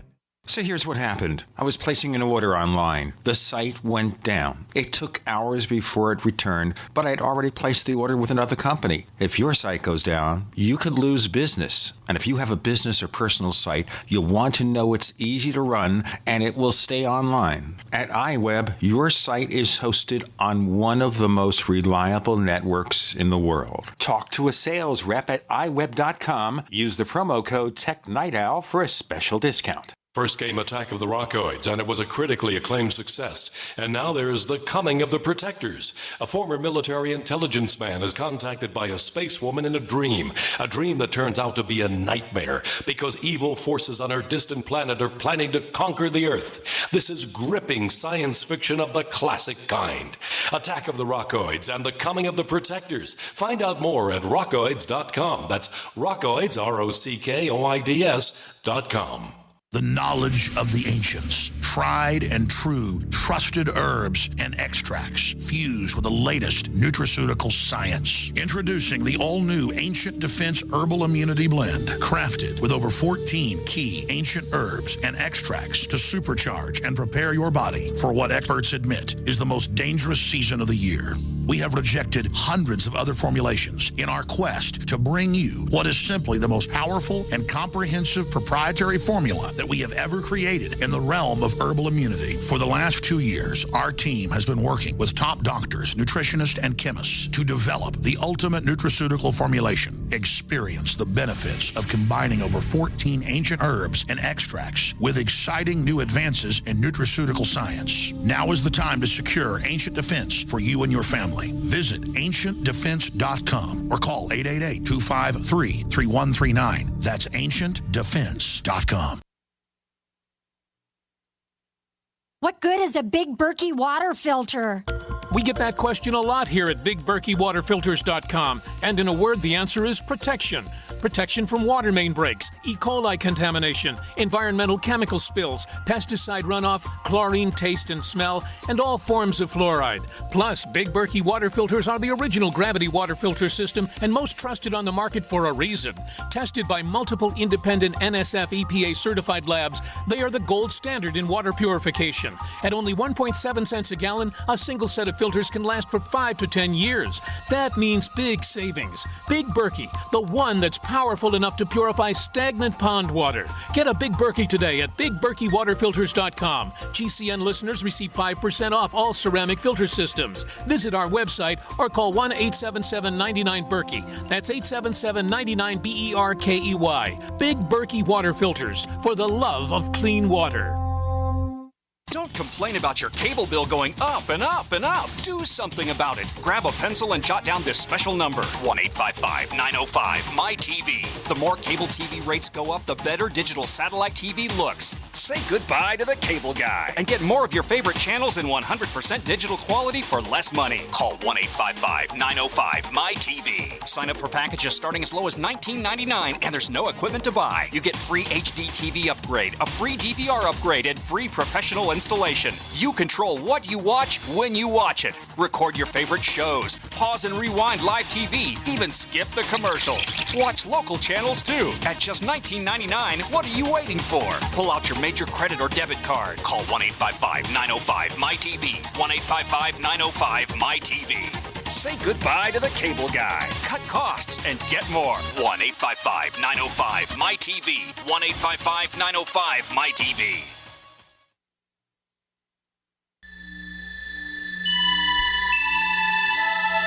This is Jacques Vallée. You're listening to the Paracast, the gold standard of paranormal radio.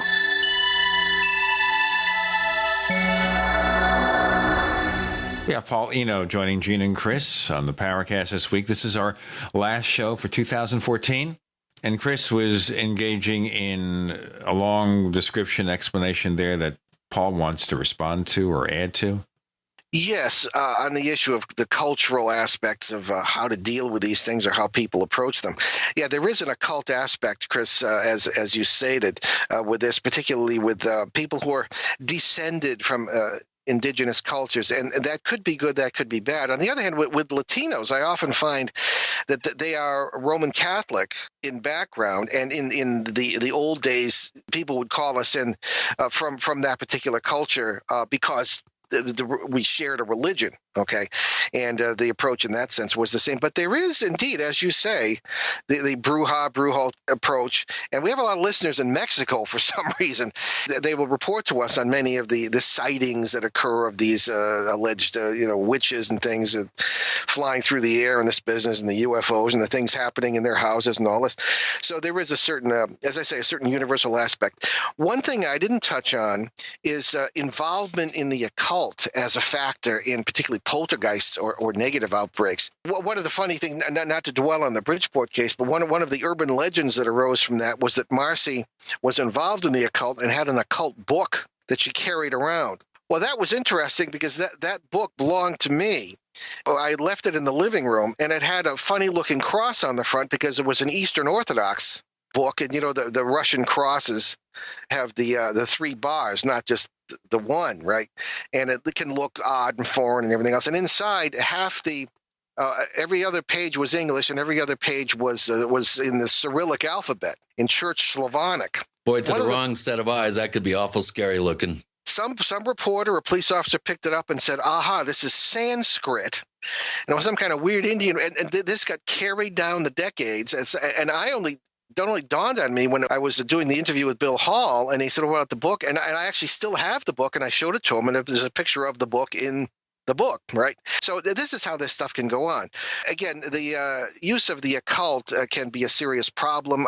Ouija boards and seances, and people will sometimes write to the show and say, oh, what's the matter with these things?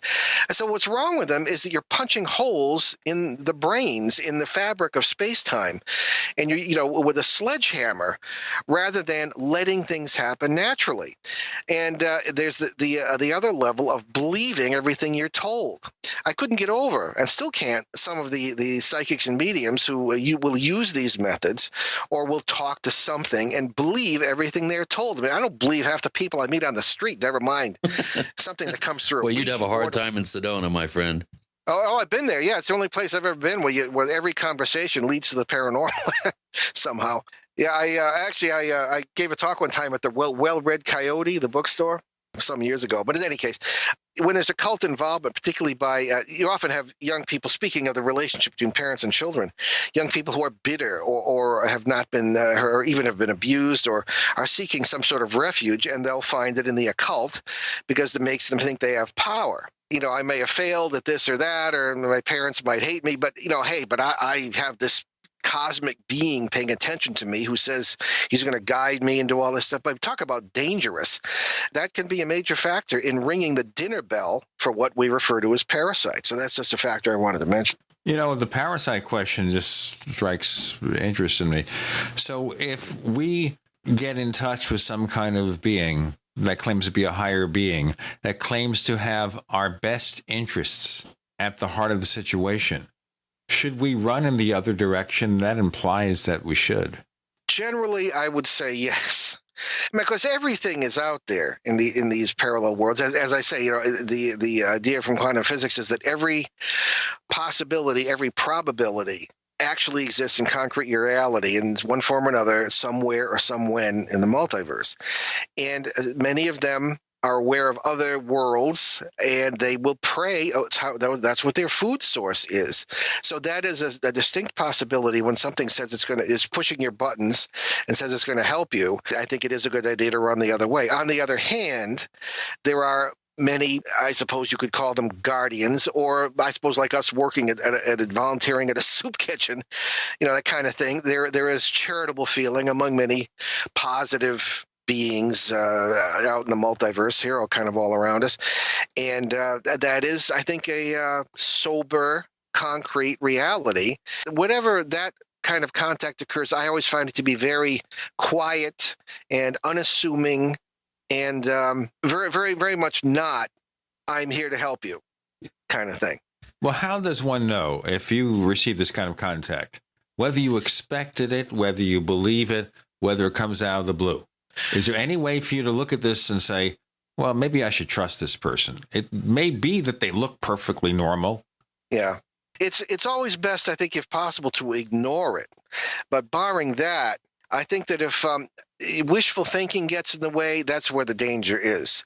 As I say, the idea that, hey, I'm being paid attention to by some super being here, or if you feel in any way at all uncomfortable. And this is where it's good to be a person who's involved maybe with knowing how to be silent, knowing how to be quiet, meditation perhaps in a positive sense. And then you can sort of tell what your own feelings are. If you feel any discomfort whatsoever, and you feel anything other than love and sobriety and silence and goodness, I would say that's a danger sign. When you don't feel just those things, when you feel any sort of discomfort whatsoever. Sometimes I'll meet some of these psychics and mediums and shake their hand, and it's just, I'm the kind of person who wants to like other people. Ben balances me out that way because he is the sharpest judge of character I've ever known. I'll say, Dad, there's something wrong with this guy. And I'll say, yeah, you're right. When I shook his hand or her hand, I felt something a little bit strange, So any kind of hint of something wrong or discomfort or anything like that, I'd say that's a good sign that it's a bad sign, so to speak, that it's not a good connection. Good sign that it's a bad sign? So to speak. I like that. Yeah. Matter of speaking. Yeah. People always come to me and say, well, okay, will you communicate with these entities that you say, you're remaining silent, and like the guy in the hallway there at the mental hospital. And I said, well, I could be wrong. But I mean, I think after 45 years almost of doing this, I like to think I kind of know what to look for. Now, again, I could be wrong about this, and I could be a fool, maybe, for even trying to do this. And I don't try. When it happens, I open myself up to it if I believe that there's nothing strange, nothing wrong with the thing, and that it's what it appears to be. And that's the trouble with the paranormal is very little is ever what it actually appears to be. Okay, so that takes us to UFOs. Right. Naturally. Okay, so when we see a silvery disc in the sky making incredible pinpoint maneuvers, are we seeing what's there? Well, perhaps and perhaps not. Again, nothing is what it appears to be, really. We assume that we're dealing with nuts and bolts craft. Now, we're very good friends with Stan Friedman, who's actually writing the preface for the book Ben and I are working on. And he and I have had a lot of talks, and he's very much a nuts and bolts guy. He's probably the grandfather of UFO research, and certainly globally, probably. Well, Lisa, among the people who are still alive, yes. Yes. But I say, well, I think we need to consider, too, that it's not just nuts and bolts, that it may not be what it appears to be. There may be more to it. Now, one of the interesting folks to talk to, and if you haven't had him on your show, you might want to, is Ted Phillips from Missouri. And Ted is the fellow who oh my gosh, got to be going on 50 years, has gathered tremendous amounts of evidence, more than anyone else I know, of actual physical landings by UFOs. He's been on the show several times. Oh, great. Yeah, so you know Ted. If you ask him, he will tell you, well, the nature of UFOs seems to have been changing over the last 20 years. There is less and less of the nuts and bolts craft with legs landing and this sort of thing, and little guys jumping out, and more of the light ball phenomenon, as he calls it. We might say the orb phenomenon, that sort of thing. More ephemeral. More ephemeral, less material, so to speak. And he suggests, well, one explanation might be that wherever they are, their technology may have changed. Okay, somewhat, maybe is improved. I suppose that's possible. On the other hand, maybe we're just noticing more phenomena because everybody's got videos and cameras and stuff than we used to. One of the things I've noticed over the past 40 odd years is, when I started out, we didn't have EMF meters, electromagnetic field meters, and all these gadgets that people, because, we live in a society that's drunk with technology. So we rely on that unquestioningly. But in my day, we started out, we're lucky if we had the little cassette tape recorders and ordinary cameras with film, and that's what we would use. And I didn't find orbs in the way they have emerged in the digital age, and I looked into it, and there are issues with film emulsion and this kind of thing, and the digital cameras, interpreting things that they encounter that people might think that they're orbs and ghosts and all this. That being aside, there were light phenomena of these light ball kind of things. Let's discuss the light ball kind of things in the next segment with Paul Eno and Gene and Chris. You're in the Paracast. Independently leading the way for the nation. Compelling talk for every political persuasion. We are GCN. Genesis is defined as an origin, creation, or the beginning. Genesis Communications Network began with the mission of providing you with the kind of compelling content you're listening to now. And at GCNlive.com, you'll find a free archive of our nation's history, narrated by GCN hosts, explored, shared, and passed down to future generations. GCN is the future of talk radio, but we should always strive to learn from our past. Together, we are GCNlive.com. GCN. We the people grow cotton, weave fabric, engrave ink, embed strips and fibers to protect from counterfeit, then carting to a private bank, having it lent back at interest, forcing taxes to service debt. This capitalism, or was Jefferson correct when stating a central bank issuing the public currency is a greater menace to the liberties of the people than a standing army? Hi, Ted Anderson. I'm placing a free silver dollar in a book that explains our monetary system. Call for your copy, 800-686-2237. It's time to understand the system. Call 800-686-2237. That's 800-686-2237.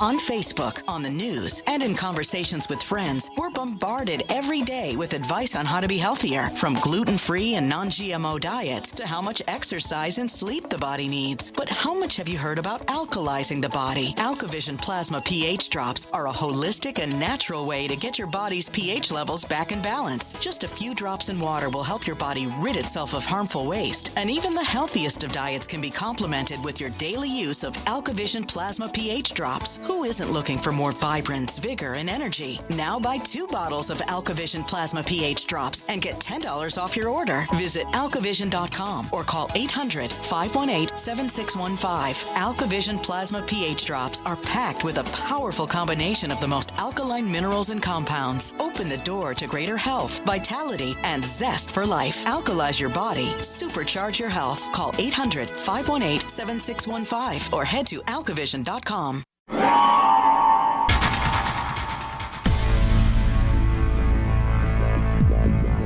Welcome back to the Paracast, the gold standard of paranormal radio.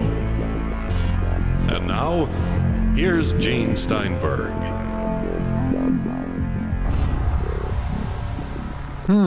Light ball kind of things. Interesting way to put it, Paul Eno. Tell us more. Okay, well, again, it's Ted Phillips' term, but depending on the context in which you see them, whether in a photograph or in the wild, that might determine what your interpretation of what they are could be. In other words, if you see one in the sky, as people frequently do at the great Rendlesham Forest site in England, where there was the great sort of experience of UFOs by U.S. Air Force personnel in the 1980s, or actually 1980, December of 1980, where you can, where even Ben and I saw things, you would think, aha, UFOs, craft landing and this sort of thing. Or if you're seeing them in someone's living room, the light ball kind of thing, the orb, people say, aha, spirit orbs. That's actually a term that's used. Or you might say, well, obviously it's a ghost. But I think that whatever they may be, as soon as you have them figured out, they start doing odd things. I don't think they are spirits as such, although I have encountered some that seem to be quite intelligent, follow you around, change color. But of course, ball lightning has been known to do the same thing. So I think they are electrical, and I suspect, along with people like Carl Sagan, that you may have non-carbon-based life forms, in this case, perhaps plasma-based life forms, that live, the way I would put it, around the boundaries of parallel worlds, around these brains, BRANES, and perhaps have been misinterpreted as something that we can understand. Our listeners are aware that we're referring to all these light ball phenomena that aren't out of focus particulate matter being illuminated by a flash and a digital camera, Precisely. Which is what I think a majority of these so-called light balls and orbs, as they're popularly known. I think a lot of it is just, as you mentioned, that the technology misreading reality and creating effects that aren't really there. Yeah, dust, a snowflake. I have several photos that are classic orbs, but I know for a fact that they're snowflakes, that sort of thing. But again, in the interpretation of the digital camera. So I think as far as the UFO phenomenon is concerned, that has to be considered.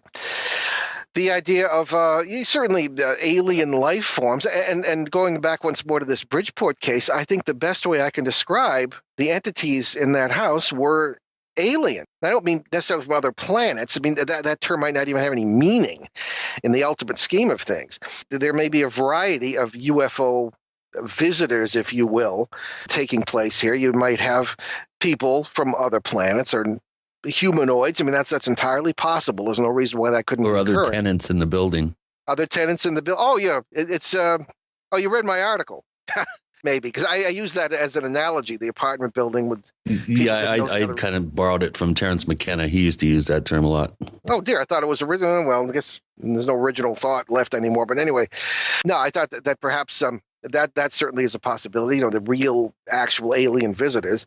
But of course, even if they are from other planets, how do they get here? I mean, they travel huge distances in the conventional manner as we're used to thinking about, or do they use parallel realities, as shaman have told me, simply to pass from across one boundary to another where they're already here, or where they're already in orbit, or what have you. I mean, anything is possible, and I think every possibility and impossibility needs to be considered. So the UFO phenomenon, I think, has really opened things up. It has been opened up. The whole community, if you will, has been opened up lately to ideas such as this. Ben and I have started to be asked to speak at UFO conferences. We spoke at 2 this past year, where our idea is that the multiverse is behind all this, and that there are relationships between ghostly phenomena, UFOs, and this sort of thing. And certain cases we've been working on, pointing to Rendlesham Forest or Central Connecticut, where there's a big case like that, Skinwalker Ranch, all that sort of thing in Utah, is not unusual at all, and does point to a deeper meaning and deeper process behind all paranormal phenomena. And that's being well received now in the UFO community. And I like to think we have at least something to do with that in some small way. So hopefully it's true. Yeah. Well, we kind of been, exploring these different out of the box scenarios, because of the popularity of the extraterrestrial hypothesis being, just bludgeoning the public over the head. The media has just been banging this drum for so many years that it's really, I think, important for people to look at these things from outside of the box and come up with alternative theories. And I've been saying for years that we should exhaust all closed system possibilities before we get bold enough to jump off planet and think we're important enough for anything out there to come here. And I take a lot of flack for saying that, but I think it's a point well taken. It's something here at the Paracast that we are constantly attempting to get guests and enlighten conversation that looks at alternative theories to attempt to explain some of these mysteries. Well, we love you, Chris. You have the some similar approaches to what we have, but because you're a thinker, and we really like that. We need that in this field. And Gene, you're okay too. My wife says that too. She says, Gene, you're okay too. My son, I'm not sure. But I'll tell you what, our dog loves me. The dog is always here, especially when it's time to have breakfast. Then he just is ever present. I can't walk around the house without him right behind me. One of life's greatest mysteries. Our cat does that too. I always get a little nervous when the guy says my dog likes me, implying nobody else does, but I'm sure that's not the case. That was supposed to be a joke. I guess it didn't work. Yeah, I'm not going to say. That one. Yeah. But Gene, we love you too. Thank you. I appreciate that very much. But, back in the 1960s, Alan Greenfield and I had an all-night talk fest back in a hotel off Times Square on New Year's Eve. Now, you've heard of Alan Greenfield, have you not, Paul? Oh, sure. Okay. So Alan and I were talking about the possibilities of UFOs, and he had this book in his hand, a kind of well-worn paperback, The Incomplete Enchanter, a fascinating fantasy book from L. Sprague de Camp and Fletcher Pratt, about going to a parallel universe where the laws of magic took precedence. And so we were talking about alternate realities. Well, this is the mention of the word magic is fascinating, and you're getting back to the days of like Tim Beckley and these guys and elsewhere. The days of implies they're no longer here, and they sure are. Oh yeah. Well, the idea of magic has been interesting too, and in conversations with shaman, this has come up as well. Our magicians, in the classical sense, using multiversal principles to make things real. And that's precisely what Binda Louie told me that they were doing, and others have as well. And taking that back to, and people say, well, let's get back to your theology. Well, sure. Is prayer, especially in a community sense, is that really a form of magic? Is magic prayer taken to the next level? All of it using multiverse principles to make real what is needed in our particular consciousness. And I think it's probably a big yes. Yeah. Yeah. Well, Greg Braden talks about an experiment that was done in the Middle East with a group of people doing very, very, coherent meditations, all with a singular idea of creating some sort of envelope of peace around the Middle East. And they had tremendous success. Apparently, they thought the first time they did it was a coincidence, or there was no outbreaks of violence, there were no gun battles. I think this was during the the early 80s when Israel went up into Lebanon, if I remember correctly. And so they repeated the experiment 3 times, and all 3 times they were able to, in their opinion, impact the amount of violence and reduce it to absolutely no violence during the time periods where they were doing this very evolved group meditation, if you will. And the idea being that if enough people have the right intention, it can actually produce measurable effect. Well, I think that's true, Chris. And as a matter of fact, I remember in 86 or 87, I was working at the Providence Journal as an editor, and I was in the newsroom, and everybody was laughing because the Transcendental Meditation Group was meeting in Providence at the time at the Civic Center, having their big convention, and they were all meditating for peace. There's thousands and thousands of people. And maybe we hope we'll get some peace, but right now we'll have this peaceful break. We have Paul Eno joining Gene and Chris. You're in the Paracast.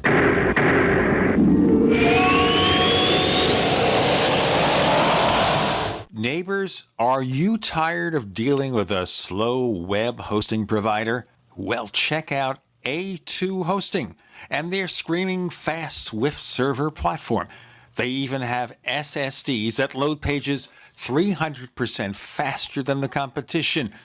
Ready to give your site a speed boost? Well, tell you what, neighbors, head on over to a2hosting.com. That's A2, that's number 2, a2hosting.com. Check out their Prime hosting account. And get this, neighbors, they're even giving you an exclusive 25% off discount for all our listeners. 25%. And remember, their Guru Crew support team is standing by 24/7, 365 days a year to answer any of your questions. Now, to get the discount, use the coupon code GENE when you check out. Mike Stenerson for Midas Resources. At no time in history have precious metals been more important, certainly not in my 22 years in the industry. The dollar has lost over 90% of its value in the last 60 years. No fiat currency has ever survived the government printing presses. Ours is not immune. The time is now to be proactive. 1-800-686-2237, extension 116. Anything tied to the dollar is at risk. CDs, annuities, 401ks, IRAs, stocks, bonds, you name it, so decide. Do you want to leave a legacy of wealth or debt for your family? The choice is yours. Call me at 1-800-686-2237, extension 116. That's 1-800-686-2237, extension 116.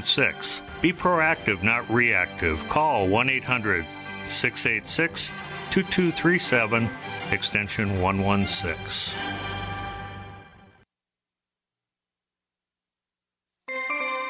This alert just came in. This special announcement is for business owners and leaders of organizations who've been waiting for the right time to build.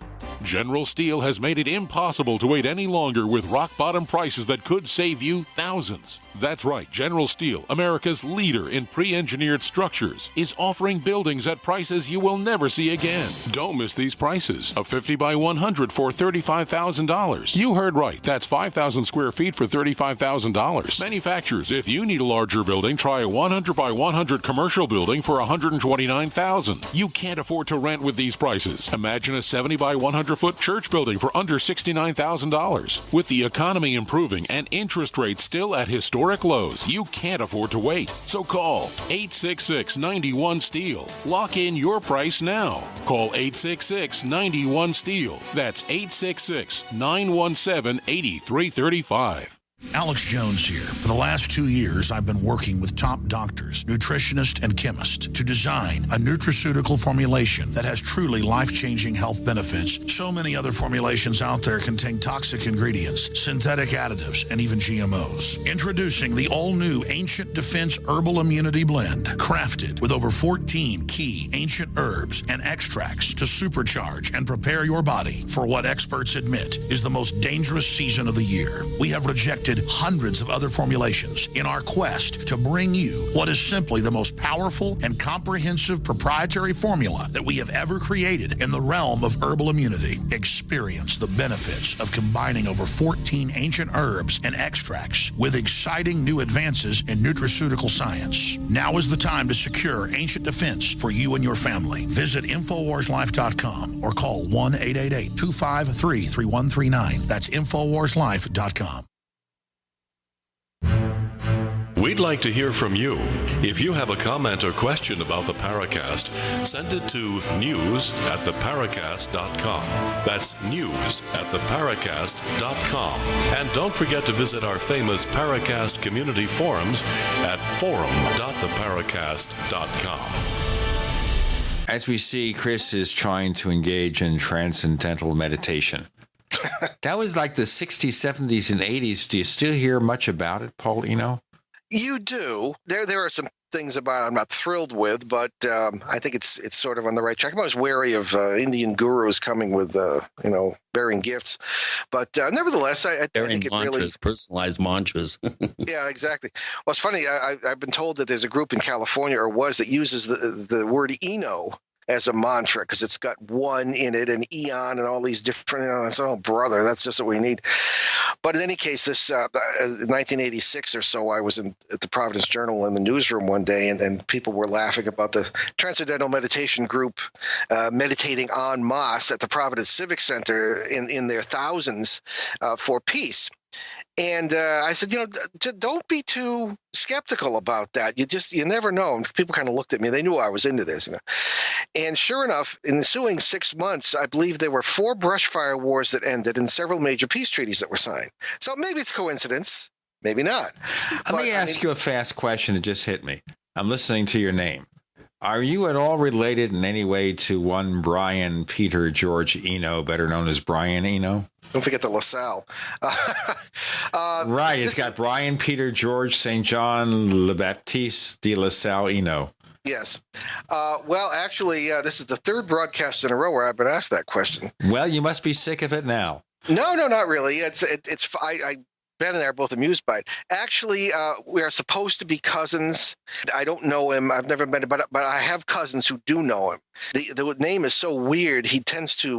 He's been known to take the phone book in a city he's performing in and call anybody by the name of Eno in the book. And he called my cousin Jennifer in New York City, and they know each other. And I have another cousin, Jennifer, in California, who knows him because he lives there, and so supposedly we're related. But we're waiting for a call or an email because supposedly he and his brother Roger are both interested in the paranormal. So I'm waiting for him to make the first move.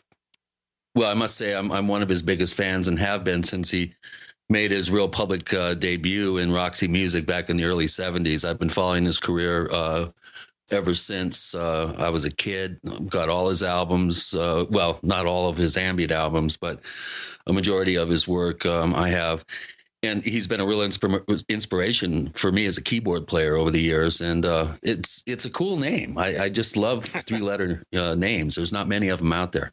People think it's fake, but we have to assure people that it's really, really our name. And of course, Ben, having gone to Emerson College, and a lot of musical types up there. You're related to Brian Eno and all this sort of thing. So I'd like to get to know him someday. Brian Eno, if you're listening to the Paracast, and we know you're interested in the paranormal, or allegedly you are, get in touch with your cuz there, Cousin Paul. You've heard of Cousin Brucey, of course. This is Cousin Paul. Yeah, well, I love his oblique strategy cards that he devised with an artist. They came up with their own sort of tarot deck, basically, and to be used by artists in situations where they may get stuck in a process or need some sage advice, and they would use these cards that would have these. Have these suggestions of how to deal with a particular situation. And of course, the spontaneity and the synchronistic nature of pulling a particular card to deal with a particular problem. A number of musicians that have worked with him over the years were amazed and have been amazed at how effective that particular approach is. And that to me kind of has a sense of a little bit of a paranormal kind of quality to it, which I've always been on the lookout for a deck of oblique strategy cards. I'd love to get a deck someday. Well, that is interesting, and particularly, speaking of Brian, there is sort of a real irony there when it comes to the paranormal. He was, as I understand it, he was born practically within stone's throw of Rendlesham Forest in Suffolk, England, right? Yeah, and yeah. He grew up visiting the Air Force Base clubs and stuff. Oh, there you go. And we spoke there in Woodbridge in 2012, and people knew obviously who he was and said, "Oh man, wonderful to show up," because he didn't happen to be in town at the time. But a lot of people were commenting that it's ironic we had the name and he was from there and that sort of thing. So a little synchronicity there, I guess, maybe. You never know. Brian Eno. No. In any case, I wanted to go back to the UFO thing because there's still that belief or expectation or hope that the U.S. government knows what's going on. Well, that's another deep well, I think. Or that the U.S. government knows anything, which may be the bigger Well, they know a lot more than we do. That's why they're a lot more confused. Yeah, that could be. And I'll tell you, fellows, I have a suspicion that and I don't know if anybody else is saying this, but we're starting to put the idea out there that whether it's the government or someone else, and you do see military activity of some kind in these flap areas, certainly Rendlesham. I don't know about Skinwalker Ranch. Nobody will let us near that case for some reason. And the Torrington area in Connecticut, Goshen, that vicinity, Litchfield County, Connecticut, military activity on the heels of the ghost phenomena, poltergeist activity, UFO activity, you name it. Even Bigfoot sightings, all of a sudden, all this military activity. Or it could be contractors, and it could be some other kind of cabal. It might not necessarily be the government. But in any case, I think that, we live in a society that has been long ago conditioned to accept, the Klingons and the denizens of the planet of the apes. I mean, what kind of problem are we going to have with announcement that extraterrestrial life exists? I don't think that's the issue at all. I think that's part of the cover. I think what's really going on is, you don't have to be afraid of something that's on another planet. It's far away. But were it to become known, and this is just my suspicion, were it to become known, if it's true, that these parallel worlds are all around us with a lot of very serious and dangerous enemies and hostile neighbors, that would change everything. That, I think, is what would threaten our institutions, such as they are anymore, and would threaten people's conceptions of themselves, would threaten our cozy little idea that we're in charge of this planet and even of ourselves. I think that might be what they, whoever they may be, are afraid of. And I think that's the reason for all the secrecy. I think a lot of the UFO stuff might be just cover, particularly Area 51, right, where I was, by the way, chased across the desert by people with government license plates. Wait a minute. Don't pass that one by, okay? Yeah. I want to hear more about it. We're just about ready to do our break, so let me just tell our listeners again that we have this other version of the Paracast called the Paracast Plus. You get the ad-free version, no ads, higher quality audio, plus the After the Paracast podcast, where we're politically incorrect with our color commentary, and I ask crazy things about whether the oral traditions include fact-checking before they pass down from generation to generation. If they have a PolitiFact going on there, or whether someone who gives the wrong verbal expression of some kind of tradition, does that person get 4 Pinocchios? More to come with Gene and Chris. You're in the Paracast. The nation's largest independently owned and operated talk radio network. The Genesis Communications Network. GCN. Graphic Converter is the image manipulation tool for the rest of us. It does not use any database. You get full control of all your files. Want to view the images of a folder? Drag it into Graphic Converter and a powerful browser opens up to show your image files. You could use it for slideshows. You could use it to import images from digital cameras or from scanners. Need to do some image editing? You can do that too in Graphic Converter. Also print catalogs. Convert from so many formats, I can't even list them. Download now to see if Graphic Converter is good for you, like 1.5 million other users. Guess what? You could save money when you buy Graphic Converter. Use the coupon code Night Owl. Use the coupon code Night Owl to get a special price for Graphic Converter. Go to lemkesoft.com. That's LEMKE soft.com. lemkesoft.com. LEMKE soft.com.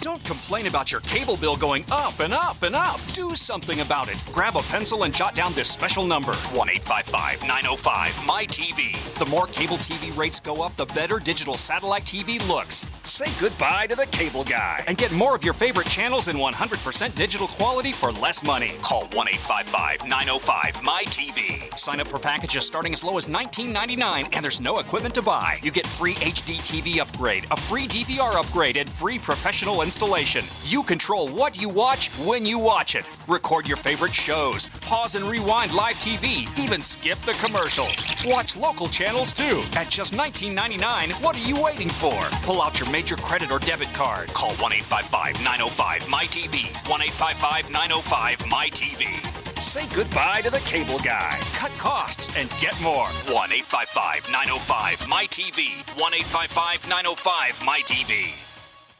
What good is a big Berkey water filter? We get that question a lot here at BigBerkeyWaterFilters.com. And in a word, the answer is protection.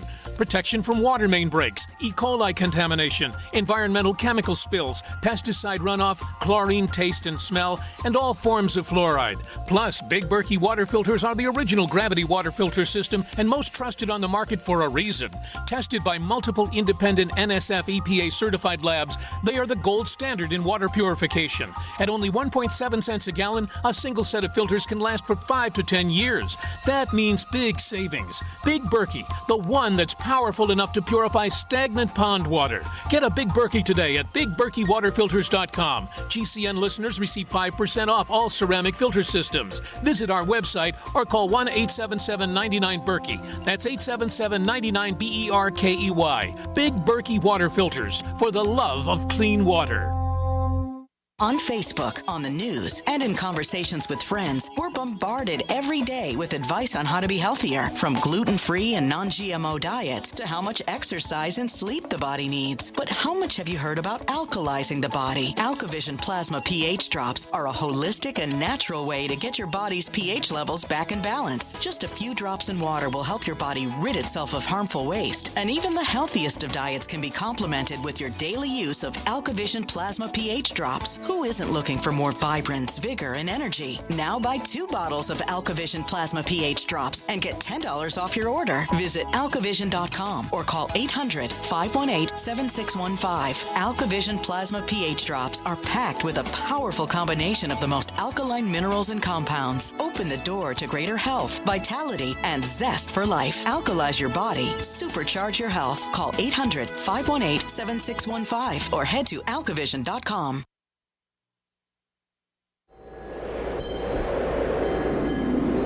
Hello, this is Rosemary Ellen Guiley, and you're listening to the Paracast, the gold standard of paranormal radio.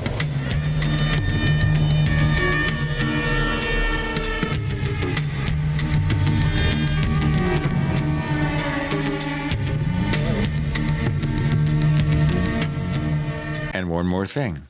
To find out about the Paracast Plus, go to plus.theparacast.com, plus.theparacast.com. Paul Eno, I guess when it comes to UFOs, you are obviously politically incorrect.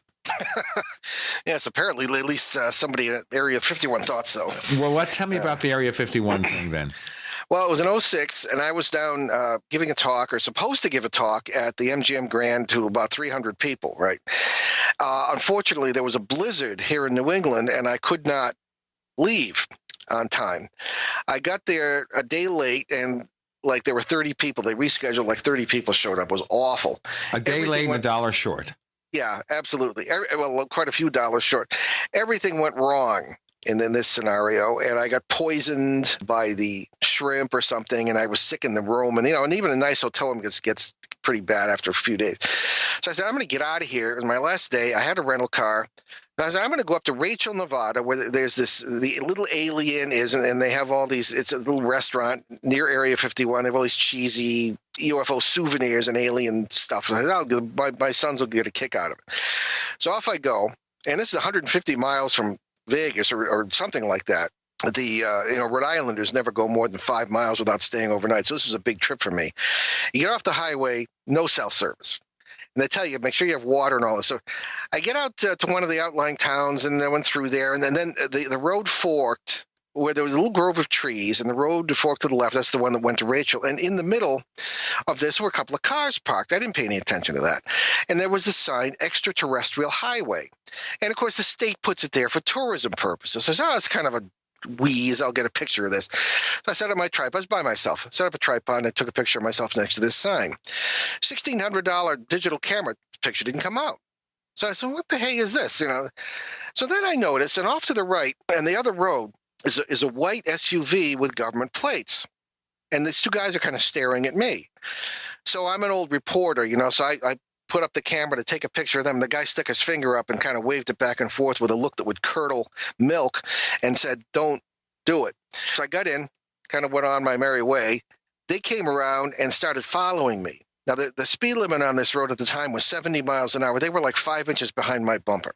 I'm a veteran. I've been in some couple of tight situations, and I know what it's like to be scared. I was scared by the time I got to Rachel.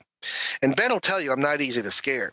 So it was a Wednesday morning, and I'm at the little alien. Nobody else is there. And I went in, and the woman said, the waitress said, what happened to you? And I told her, and she said, oh, you were taking pictures of the park and ride for Area 51. I said, what? And she said, yeah, people from the town park under those trees, and the bus comes out and picks them up and takes them into the base, about 13 miles. And I said, look, thousands of people must take pictures of that sign. So, oh, no, but she knew who I was. You are on a Wait a minute. She knew who you were? Yeah. Okay. How? Right. No, were you talking to Pat? Pat Travers, the owner? No, I don't know if it was the owner, but no, she'd read one of my books at one time. Sure. These people are into the paranormal around there because it's part of their living, right? So she said, what was happening here was that you're in a database of people who write about this stuff and research the paranormal, and they thought you were taking pictures of the license plates from the cars and were going to bother the people who worked at the base. They kind of didn't want to take the chance. So that's what this was. She said, had you been off the road closer to the base, they would have hauled you out of the vehicle, gun to your head, and would have impounded the car, fines. And so it's a good thing you didn't turn off the road. They eventually did after about 5 miles. So, and I said, can you believe this? And she said, there is a geosynchronous satellite that watches whoever's driving along this road. Because here I am in this red Plymouth, right? So a red Plymouth. Wait a minute. Yeah. So that's what that was about, according to this woman. So and so the picture didn't come out because they have stuff in the ground that prevents stuff from if you point the camera in a certain direction. And I said, oh my gosh. So that was the story of that. But I couldn't, after that trip with everything that happened, I kissed the ground when I got back to Rhode Island practically. But very strange experience. Yeah, it's pretty interesting out there. I spoke at one of the little conferences that they have out there every year at Rachel. Oh yeah, and some of the stories I heard from the locals, it's pretty amazing that that place has just recently has been acknowledged as being a real facility. Acknowledged by the government. So it's just amazing some of the stories that have come out of there. Stories of invisibility suits, handprints being left on parked vehicles and footprints appearing around cars and nobody being seen, that sort of thing. Some pretty interesting stories. Well, it's kind of like a medium talking to whatever it's talking to. You never quite know whether to believe these things. Now, of course, that's good for tourism, but it's also, you just don't know what's a cover story for what's really going on there and what's not. And I think a lot of the stuff, I guess until this happened to me, I thought maybe a lot of the UFO stories were cover stories. But again, I'm wondering if it's not the issue might not be this multiverse question rather than, visitors from other planet, or maybe it's both, or maybe it's neither. I don't know. Because we all know that stealth aircraft and this sort of thing were developed there. And when I was in the military, you kind of learn that things are really about 10 years ahead technologically of what the public knows about. So again, keep them guessing. That's the secret to keeping secrets, is keep them guessing, inaccurate information from It's also the sources. secret to a good sleight of hand magician. Well, that's true. Yeah. Bill Hall being a magician, as a matter of fact, the author of the book we were talking about before. But again, in the end, you really don't know what's happening. All you can do is speculate. I see Gene has a note here for me that we have some questions for you, Paul, on our question thread at the Paracast forums. Mm-hmm. So what I'll do is I'll go ahead and open that up while you guys continue. I'll go ahead and get those questions dialed up, Gene. Well, while he's piling up the questions, we don't have a lot of time. We have basically a little bit more than one segment of the show, so this is going to be the fastest questions and answers you ever had. It's not like the president is asked a question and he spends 25 minutes answering it. Paul, you'll have about 2 minutes, and then we'll cut you off or send a high voltage shock to your chair by remote viewing or from an alternate reality. Because actually, you're not several thousand miles away in New England while we're in Arizona. You are right here next to us in the 17th dimension. Yes. Well, I never thought I'd try the electric chair. That's called vamping. Chris, you got a question? Yeah, this comes from one of our very, very diligent posters, Wade Ridsdale. Calls himself a paranormal master. And he says, at the risk of sounding like a broken record, I once semi-heard you, Paul, relate an experience with one of those entities that you describe as a parasite, wearing a checkered plaid shirt. He's wondering if he missed the context that it took place in, and he was wondering if you could refresh our memory. And plus, he says, Merry Christmas. Oh, well, Merry Christmas, too. Okay, well, yes, the man in the checkered shirt is one of a number of, they seem to be almost archetypal manifestations of what, in my experience anyway, has been parasites. I encountered probably the most dynamic one in Montreal in the 70s, also in the 90s in Rhode Island, and another time in Connecticut, and another time in New York State. And it actually is a man sort of walking around a corner, generally, usually away from you, in this plaid or checkered shirt. And in all four experiences that I've had with this, and it is known in the literature as an archetypal figure, I interpret it as parasitical. So, they were parasite cases that could have turned into poltergeist cases had the thing gotten enough to eat. So that's my opinion on that. It was an interesting outbreak in Lawton, I think, Oklahoma. Let's talk about that in our next segment, that outbreak. Okay. Because we're going to have an outbreak of something else now. With Gene and Chris, you're in the Paracast.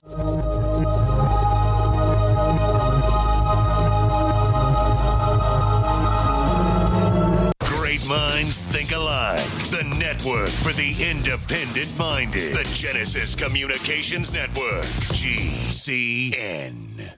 Attack of the Rockoids has been well received by critics and readers alike. It's a thrill-a-minute story you'll never forget. A former U.S. military intelligence officer is haunted by intense dreams about a beautiful woman pleading for his help after a terrible battle in outer space. But the dreams turn out to be true and thrust him into a telepathic love affair with a woman whose faraway planet is intent on destroying the Earth. And now the gripping tale continues in The Coming of the Protectors. It's the second book of the Rockoids trilogy, a galaxy-spanning adventure that pits our hapless heroes against powerful, fanatical enemies that threaten the lives of freedom-loving beings everywhere. Attack of the Rockoids and The Coming of the Protectors, classic science fiction at its best, available now. For more details, visit rockoids.com. That's ROCKOIDS.com. The knowledge of the ancients, tried and true, trusted herbs and extracts fused with the latest nutraceutical science. Introducing the all-new Ancient Defense Herbal Immunity Blend, crafted with over 14 key ancient herbs and extracts to supercharge and prepare your body for what experts admit is the most dangerous season of the year.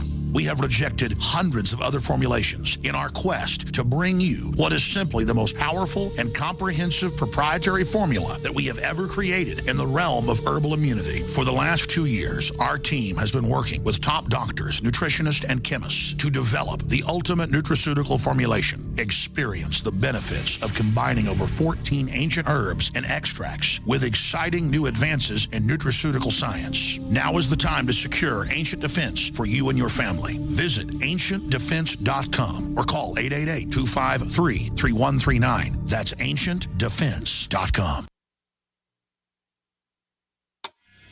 Time waits for no one. That's why you should hurry to not miss the Freeze Dry Guy's end-of-year case lot sale. Go to freezedryguy.com or call 866-404-3663 to receive 20 to 25% off Mountain House freeze-dried foods. Mountain House, the gold standard in long-term storage products, include real freeze-dried meats, entrees, eggs, fruits, and vegetables. Yes, 20 to 25% off now. Also receive 30% off other selected Mountain House foods and receive 30% off selected Packaway brand dehydrated foods. Just call 866-404-3663 and ask for the Freeze Dry Guy. Plus long-range patrol ration eggs and ham at superb discounts. But these are extremely hard to find and nearly gone, so call today. Ask about our LRP ice cream bars too. Some items limited to stock on hand. And remember, the Freeze Dry Guy pays for shipping to your door within the lower 48 states. Order now. Don't miss out on the Freeze Dry Guy's end-of-year case lot sale. Call 866-404-3663 or visit freezedryguy.com.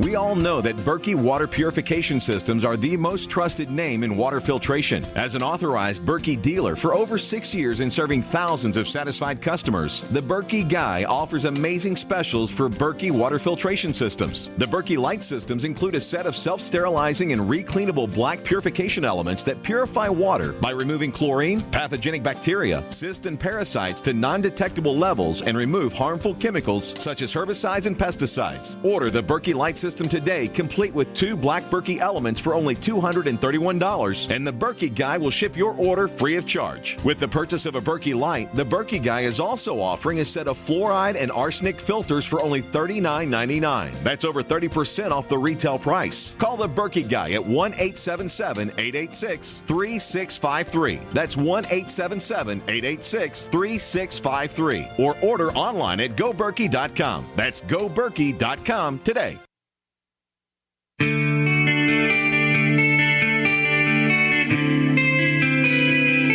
This is Jerome Clark, author of the UFO Encyclopedia and other books. You're listening to the Paracast.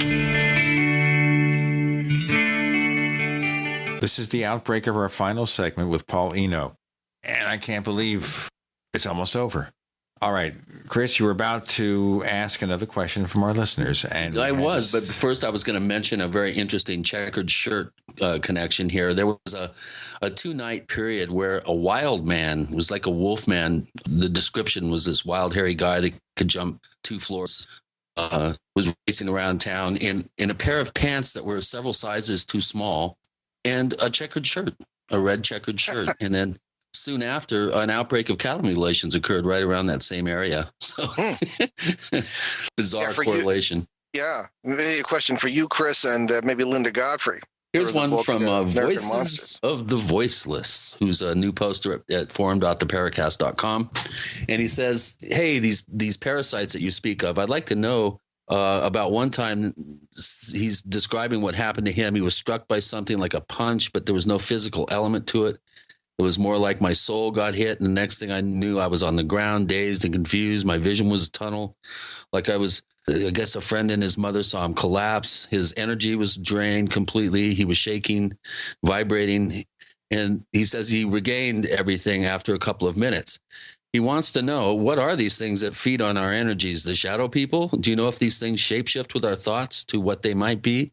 I mean, our minds project what we don't understand, and these things use our minds and memes to disguise themselves. He's just wondering what could possibly explain that wasn't some sort of physiological problem that he had. Yeah, okay, well, that's the thing. You have to look at all possibilities before you look at a paranormal one. I've had things like that happen once or twice to me. You have to ask the right questions in order to get the right answers. Again, I think you have to look at the multiversal idea that these things can come through at any one time, given the right circumstances, but not necessarily stay around. It might be sort of a pass-through sort of thing. And my question to the writer would be, has this happened before? Since, again, have you had any other paranormal experiences that might be connected? If not, it might have been just a one-time thing. Everything that said, it sounds like there's a lot kind of the jolt that he received or punch could very well be electrical in nature. Everything about the multiverse and us is electromagnetic, really, and everything is electrical. Our muscles, our brain, it all works. Our nerves, the synapses, everything works on electrical pulses, really, and so does apparently everything else. And the glue that holds it all together is electrical. So it could have been a natural electrical experience of some kind, and no entity might have been involved with, or it could. I'd really need to know more to answer the question with any more specificity than that. Yeah. But thanks for asking. Voices of the voiceless. Yes. That's an interesting avatar. I guess he's one of our lurkers out there. And a lot of people feel that way today. Yes, it's. I think it's kind of pandemic at this point. So where do you see these fields going, Paul? Do you think that we're going to get some headway with new thinking, new approaches at investigation, at research? Where do you see all this going? Do you think I mean, you're very fortunate to have a young man who's taking the torch and toting the rock down the field. Do you see the younger generation getting involved to the degree and extent that we need to move this thing forward? Well, I hope so, and I hope in the right way. I'm very frustrated with the ongoing popularity of the hobbyist approach to this. I was speaking at a conference in 03, 04, or 05, I can't remember which, in Florida, and I spoke there against my better judgment, but it was for beginning ghost hunters. The moderator asked us, well, if you had one word of advice to give to the group, what would you say? I'd say, don't. You have no idea what you're doing. This is not bird watching or butterfly collecting. You're dealing with something that can really mess you up in all kinds of ways and can mess up other people. Yeah. And you see the pop ghost hunters out there who don't apparently have a clue. I mean, supposedly one well-known group uses my book, Footsteps in the Attic, as at least has said that they use it, but I can't see it in what they do. But barring that, I'd like to see more serious approaches to this, more broad-mindedness. I think that, of course, the thinking that we're seeing in the UFO community is maybe going that way. I'd like to see it in all areas of paranormal research. I don't have an awful lot of hope for that. Modern science, this mainstream science is just as bad in their own way as far as being closed-minded and being almost faith-based in a sense as the others. So I think good things will tend to happen as opposed to bad things as we go, if people will simply be intellectually honest and have maybe a little peer review and a little bit of discipline. Right, and turn off your TVs. Yeah, exactly. Yeah. Remember, we're too intelligent, so you won't see us on TV.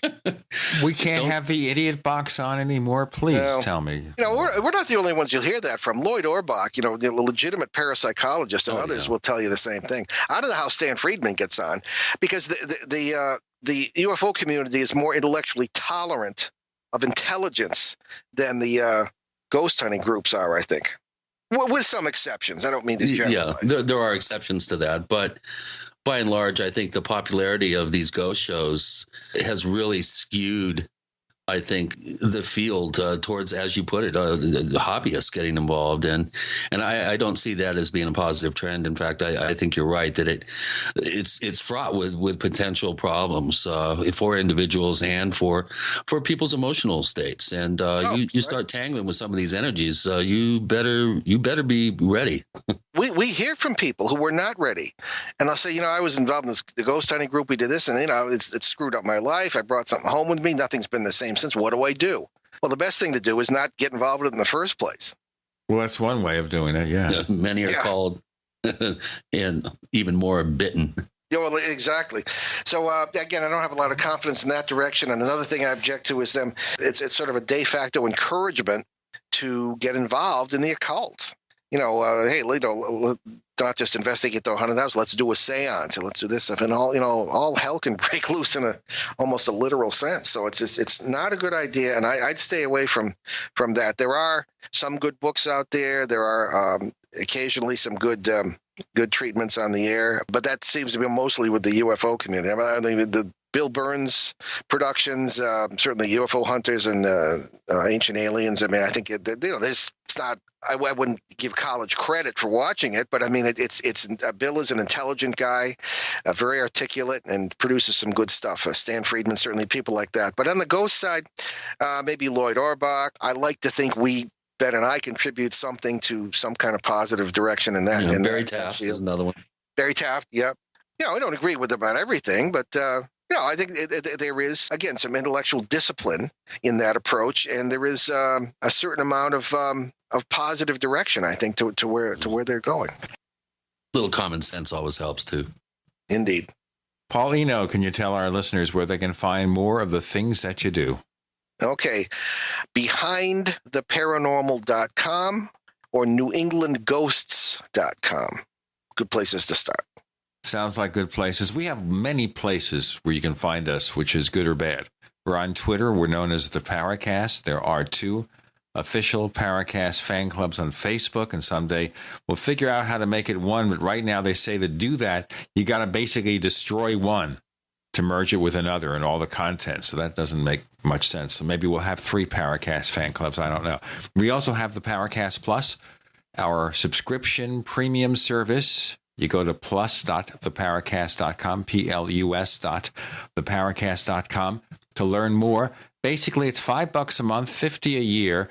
You get an ad-free version of the Paracast every week with enhanced audio quality, and also the exclusive politically incorrect commentary show after the Paracast at plus.theparacast.com. You can also get a free copy of one of Chris O'Brien's books, Secrets of the Mysterious Valley. How do you do that? You sign up for our free newsletter at theparacast.com. Theparacast.com. There's a little sign-up form there. The newsletter is free of charge. We don't inundate your mailbox with junk mail, and you get a free copy of the ebook version of Secrets of the Mysterious Valley. You also go to Chris's site, OurStrangePlanet.com. OurStrangePlanet.com. There you can check out his updates on all his research and buy a copy of any of his books, either ebook or print version. If you get the print version, such as the new book, Stalking the Herd, he will autograph it for you. And with Stalking the Herd, he numbers it. You always get number 1. Every book goes out number 1, Chris, right?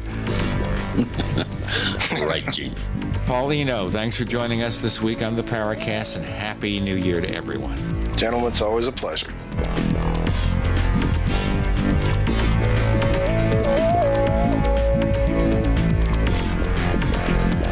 The Paracast, featuring Gene Steinberg and Christopher O'Brien, is a copyrighted presentation of Making the Impossible, Incorporated. Tune in next week for a new adventure in The Paracast.